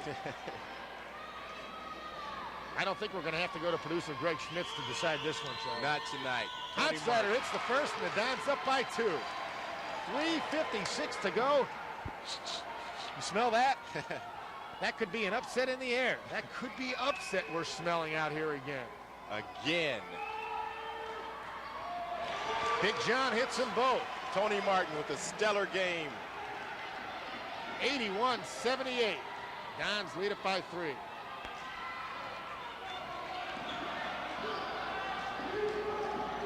McGuire goes inside, gets fouled before he gets the shot off. They're going to call it on Dwayne Shears.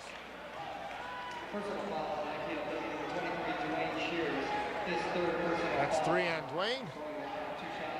Bernard McGuire will be at the line shooting 2.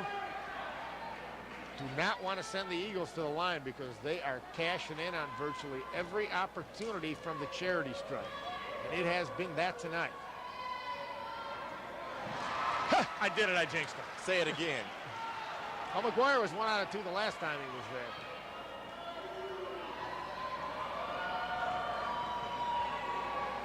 Shots up, and he's 0 for 2 this time. Missed them both the same way. Rolled them in and out.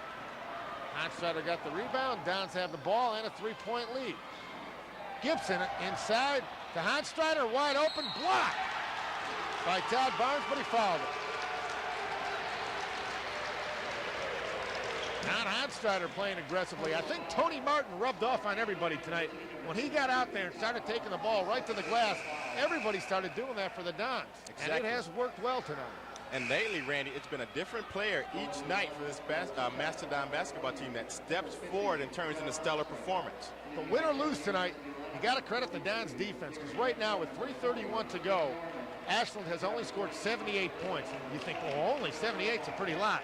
This is a team that averages 104. Right now, Ashland looking more like it's only going to get 85 to 90. You hold a team 15, 20 points below its average. That is a chunk. Honstrader hits the first. And again, up by 4. Speaking of credit going to the Mastodons, this is a team that drubbed the Mastodons 123 to 84 earlier in the season, less than a month ago. Yeah, 39 points, and they say it wasn't that close. Honstrader hits them both, Dons by 5, 83-78. Timeout Eagles, 3:27 to go. We could be bringing you the second upset of a top 10 team in the last 7 days. Last Saturday was number 6 Bellarmine going boink. Right now, the Eagles may have landed. Couldn't resist that one. Both coaches have had good timeouts, Charlie. We remarked before, the Dons were leading by 10 with 10:04 to go. The Eagles took a timeout and regained the lead within about 3 or 4 minutes. Andy Piazza called a timeout, and now 3 minutes later, the Dons are up by 5. I guess these coaches are earning their keeps tonight. I guess so, yeah. It's not just, they just don't throw the ball out there and let the players go. They're doing some coaching out here. And you hear that a lot, especially with the teams like Ashland, which have great athletes. Who needs to coach? There's nothing you do out there. Well, that's a bunch of bunk. Because you've seen the Ashland coach put the press on, take it off, and he's done it at some good times. They were getting beaten on it in about the middle of the second half, and he pulled it off, and that's when they had their run 7, 8 points in a row. Exactly, and also anybody who does not wear a jacket or a tie and a short sleeve shirt plans on doing some coaching. Yeah, and we might remark a short sleeve shirt in February when it's about 18 degrees out. No, maybe 20, okay? It wasn't that bad today, but it's pretty cool out right now. He came prepared to coach. I still think he looks like a leopard. Keith Dambrot. Heck of a coach, though, for the Ashland Eagles. They are 21-2 on the season, averaging 104 points a game, ranked number 3 in the country in Division II, ranked number 1 much of the season. If the Eagles win tonight, they're tied for first in the conference, so you know this game means a lot to them. Royer snaking inside. Bad shot. No foul. Dons have the ball, have the lead. Time to use some clock, fellas. Mike Pittman slapped, no foul. Slapped again, no foul. 30 on the shot clock. Pittman thinks better about taking that 3. Uh-oh, stolen away by Norman. And he misses the bucket, but there's number 14. Hill misses the easy one. Martin comes away with it, and he gets fouled by Hill. That wasn't a break for the Dons. That was 3 breaks for the Dons. If Tony Martin can hit a free throw. He's 0 for 3 from the line right now. He's got 22 points, I believe, and 11 out of 13 from the field. And he's going to the line where he has not shot well. What's he on the season? Tony is shooting on this season. 4 fouls on Ricardo Hill for the Eagles. Not very well because he hasn't taken many shots. Got to make them now. This is the time to do it. This is the time. Tony only a 47% shooter going into the contest tonight. That thing went everywhere but in. 0 for 4 from the line. He's just shaking his head. He can't figure it out. Mike Pittman, Dwayne Shear say, no problem, pal. You're going to make this one. 2:51 to go. Dons by 5, 83-78. No, Tony Martin 0 for 5 now from the line. Ricardo Hill up quickly for the three-pointer. Ricardo hits it, and now it's a 2-point ball game. That's why those free throws are so key. Mike Pittman steps through the double team, gets it to Gibson. Got to get it over the timeline in a hurry. And Dons do. 30 on the shot clock. 2:20 on the game clock. Dons up by 2. 83-81. See, the Eagles, you might think about fouling Tony Martin, but they foul Mike Pittman, and that's not the guy you want to foul. Mike's only missed 1 free throw tonight. Chris Royer picks up the foul. That's 3 on him.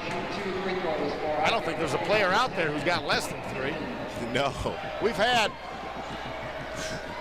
probably close to 60 fouls in this game on both teams. Got to be the Dons in the first half. How many personal fouls? Dons have 14, the Eagles 12. They both have more. They both have a minimum of 15 this half. Pittman hits the first, Dons by 3. Pittman hits them both.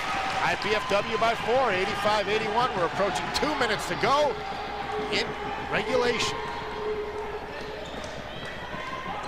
Eagles working it outside. 3-point, no.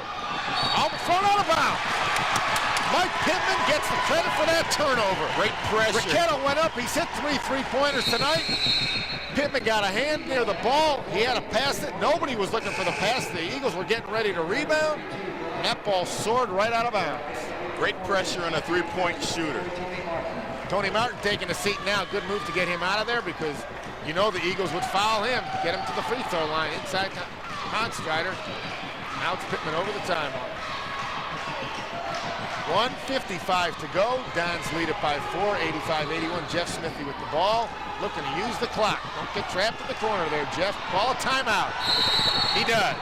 They've been listening to us more lately. You noticed that, haven't you? We're great coaches from up here, Randy. We haven't lost a game, and we may never. Oh, and the fans are booing beneath us, the Ashland fans, because they thought it should have been a 5-second count. They've been yelling for a 5-second count since the tip-off. I think they learned that from the coach. 1:46 to go. IPFW leading the number 3 Ashland Shocked Eagles right now. 85-81 as the Dons go for the sweep. We'll be back in just a minute.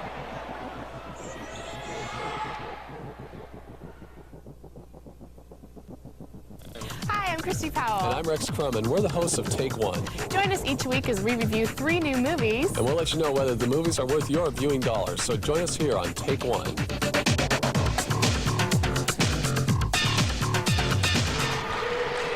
So there's Cisco and Ebert. Ha!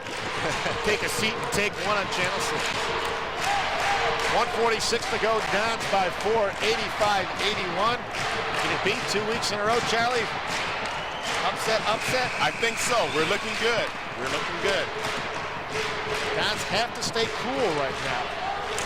Andy hit those free throws. John Felsky checking the scores table to see how many timeouts the Dons have left. 2 is the official word. 30 seconds on the shot clock. I think the Dons are going to use at least 20 of that before taking a shot. The Eagles have to be thinking foul, and Tony Martin's in. I would grab him as soon as he got within a foot of the ball. 0 for 5 from the line tonight. And I'm not berating Tony Martin at all because he has played 1 super ball game. There's a 5-second count on Mike Pittman, which is right. Dons had 30 seconds on the shot clock and they threw it in. Pittman stood there and dribbled for 6 seconds. And Randy, you have to give Coach Demerott very much of the credit for that 5-second call. He's been working the ref night tonight. It was a good call. Hill dribbles inside, makes the layup with the left hand, and the Eagles call timeout. After illegally grabbing the ball as it goes through the hoop. That should be the layup game. But it is not called. Now it's a two-point game. 85-83, 125 to go. The basic nail-biter on an IPFW this evening. And I still can't figure out why the fans are so quiet. Sitting here watching the home team possibly knock off the number 3 team in the country. The fans are just sitting there like it's an everyday occurrence. I don't understand it tonight either, Randy. Yeah,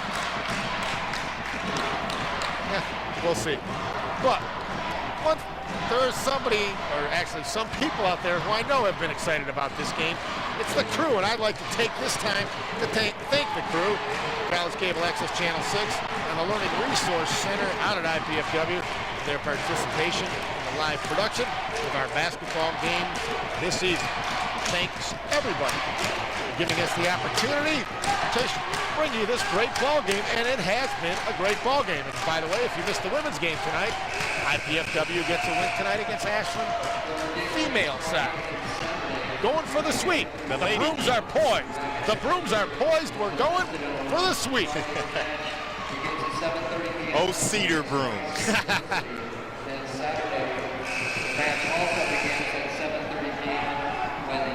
I'm a little baffled by Tony Martin being in there right now instead of John Honstrider, because Honstrider has not missed a free throw, and Tony Martin hasn't made one in 5 attempts. Maybe it's the law of averages for him. Smithy gets the ball across the timeline. He gets heavy pressure from Ricardo Hill. Got to be watching for that 5-second count. Now, the refs do watch it closer towards the end of the game. No question of that. Out top to Pittman. I don't think he'll get 2 5-second counts in a row. He's getting close. Now he breaks the line. 15 on the shot clock. Jeff Smithy in the corner. Oh, Tony Martin was unguarded underneath. 10 on the shot clock. Got to get a shot, fellas. Sean Gibson with the chippy. Drained the clock and drained the bucket. Downs by 4, 35 seconds to go. Hang on to your hats, everybody. Sean Gibson scored his first bucket of the evening, Randy. McGuire for 3. No good. Rebound, Sean Gibson. He gets fouled by Chris Royer. We're getting awfully close to notching a 4-game winning streak out of IPFW. We're putting this baby in the left-hand column. Royer picks up his 4th. Sean Gibson, who has been, I'm not going to even say how he did in the line tonight because I don't want to take a chance of jinxing the sophomore from Lanesville. Played his high school ball at Floyd Central. They named that school after the barber from the Andy Griffith Show, Floyd. Floyd. Oh, Andy. Always like that shit. Hey, Andy. Todd Barnes coming in for the Eagles now. Jim Norman going out. Eagles have their 3 best 3-point shooters in there. That would be 32 Brian Ricchetto, number 42 Darren Gunkel, and number 12 Chris Royer. Gibson drains the first, no problem. Ice in ye old veins. 28 seconds to go. Downs by 5, 88-83. Second shot's up, and it's perfect. Downs by 6. Ricardo Hill for 3, way short. Tony Martin pulls it down and quickly gets rid of it to Dwayne Shears. Over to Mike Pittman. He avoids the foul. He's going to get fouled now from behind. Todd Barnes grabs him, and Pittman will go to the line and shoot 2. And they're away. The fans have finally woken up in the Mastodons.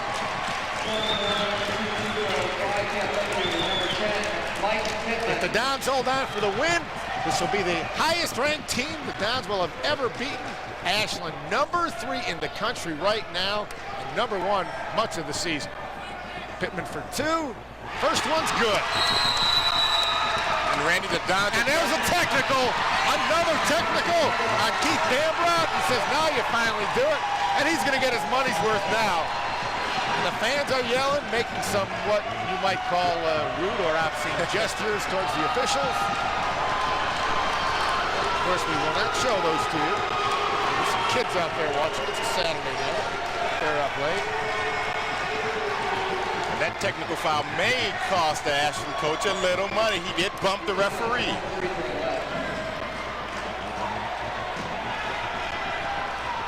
If we had Don Meredith around, he'd be singing, "The party's over. Turn out the lights." That's the party. Mike Pittman is just cracking up out there. Got some fans going at it. In fact, I know one of those fans up there. They're just verbally going at it. No fisticuffs. It's actually between the fans right now. It's pretty good nature. I don't think Keith Dunbrow. Oh, he's gone. He's history. He's vapor. He's out of here. Hi, Keith.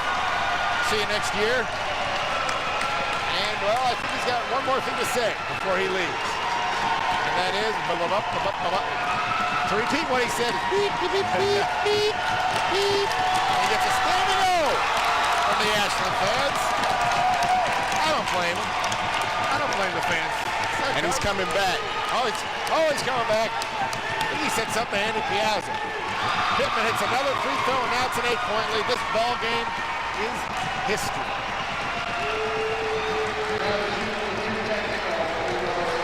Now Pittman will get the technical free throws.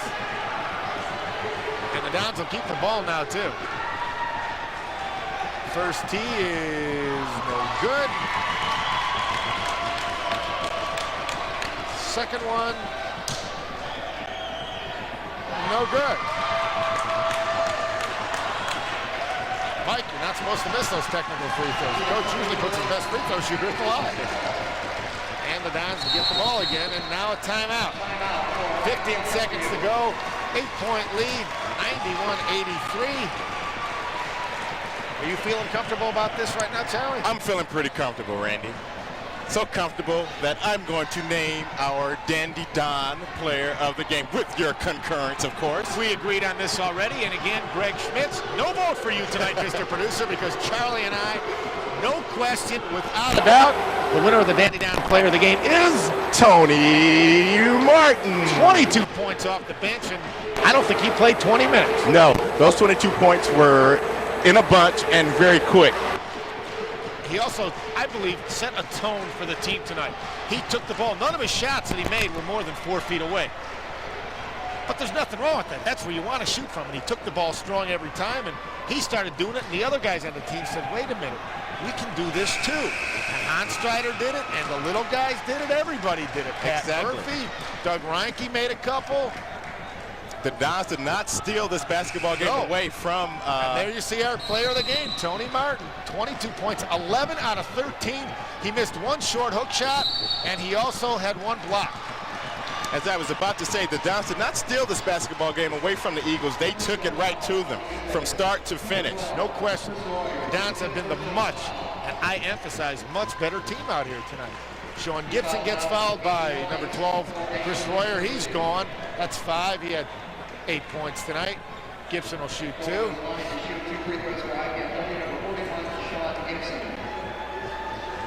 Sean Gibson, again, a quiet first half, but a very solid second half. A bundle of rebounds. Sean not scoring a lot tonight, but Tony Martin picked up the slack. This could be the biggest win in IPFW's history. It's going to really mean a lot for these players going to next year. I want to remind everybody out there that the only senior on the team is Mike Pittman. They're going to lose a lot in a guy like Mike Pittman, but they got all these other kids coming back. Now they know they can beat the Ashlands and beat the Bellarmins. 10-point lead, 10 seconds to go. McGuire for 3. Rosaire out of bounds to the Eagles. 7 seconds to go. Dons by 10, 93-83. And Randy, as it turns out, the Dons have still played a major role in the standings of the GLVC, beating a very tough and ranked Bellarmine team last Saturday, and then tonight beating a very tough and third ranked in the nation Ashland Eagle team. And I'll tell you right now, I bet you Kentucky Wesleyan's got to be breathing a sigh of relief, because Wesleyan's already played the Dons twice. That's right. Wesleyan does not want to catch the Dons right now. Gibson goes out to a nice round of applause. So does Tony Martin. Boy, he deserves it. Charlie's going to be heading down in a minute to interview Tony, who's our dandy-don player of the ball game. Andy Piazza taking out the kids who played so great tonight.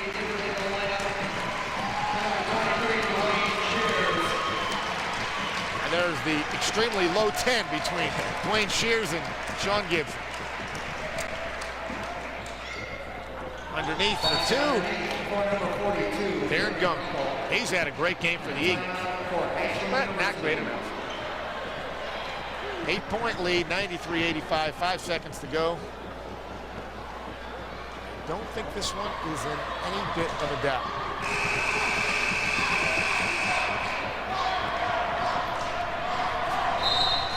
And what also isn't a doubt, as the audio man tries to sound like one of the Beatles there. Number 9, number 9, number 9. That is from the, yes, I know, it's from the White Album. I'm going to do it now. Tune in to Channel 6 this Sunday evening at 7 to watch tape replays from the Valentine's Day women and men's basketball games at 7 o'clock. The Lady Dons meet the Lady Norse of Kentucky State as this ball game is coming to an end. The game's over. Asking if the end doesn't count. Oh, yes, it does count. Give Todd Barnes 2 more. Dons win it 93-87, knocking off the number 3 team in Division II in America. That's 2 top 10 scalps for the Dons in the last week. Number 6 Bellarmine last week, and number 3 Ashland this week, the highest ranked team the Dons have ever beat. Now, Charlie Washington's going to head down to the court where he's going to interview Tony Martin, who's standing by. Tony Martin, our dandy-don player of the ball game. Tony had 22 points tonight, shot 11 out of 13 from the floor, 0 for 5 from the free throw line. And again, just joining us, the Dons with the biggest upset in school history, 93-87 over number 3 Ashland. We'll be back with Charlie Washington and Tony Martin in just a minute. First, here's something else.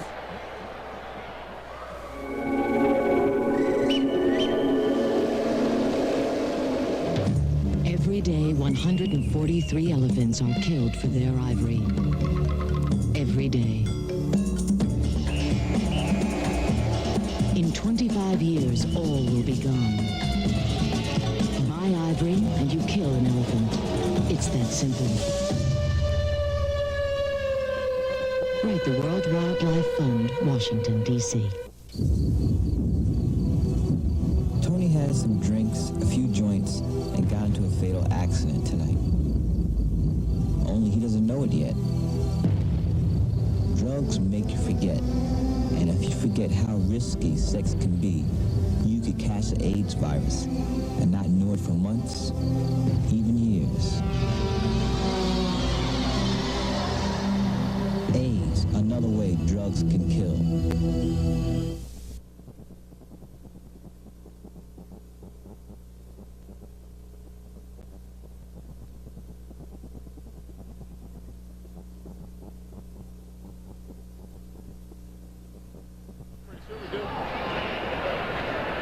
I got it. I got your number, baby.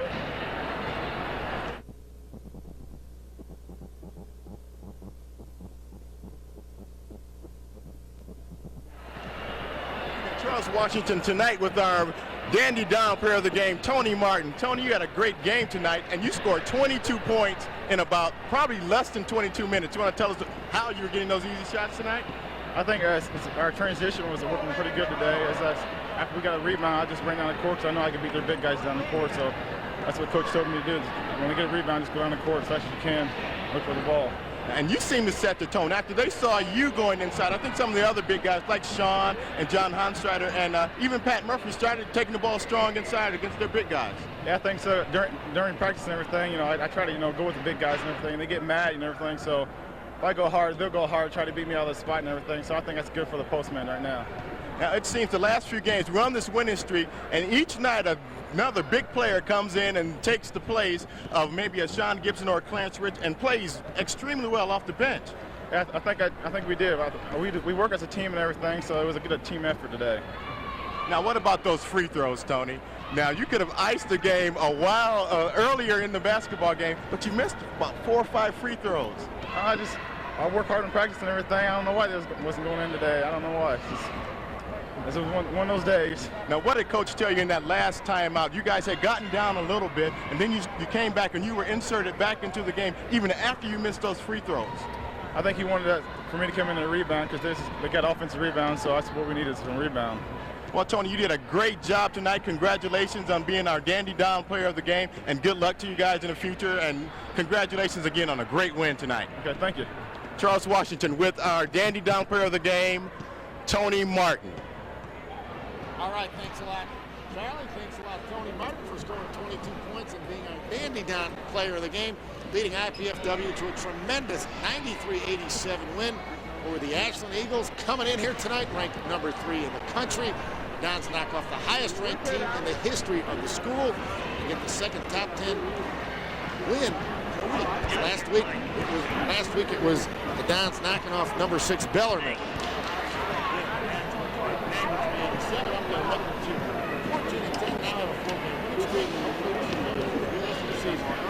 Glad you joined us here on College Cable Access Channel 6 tonight.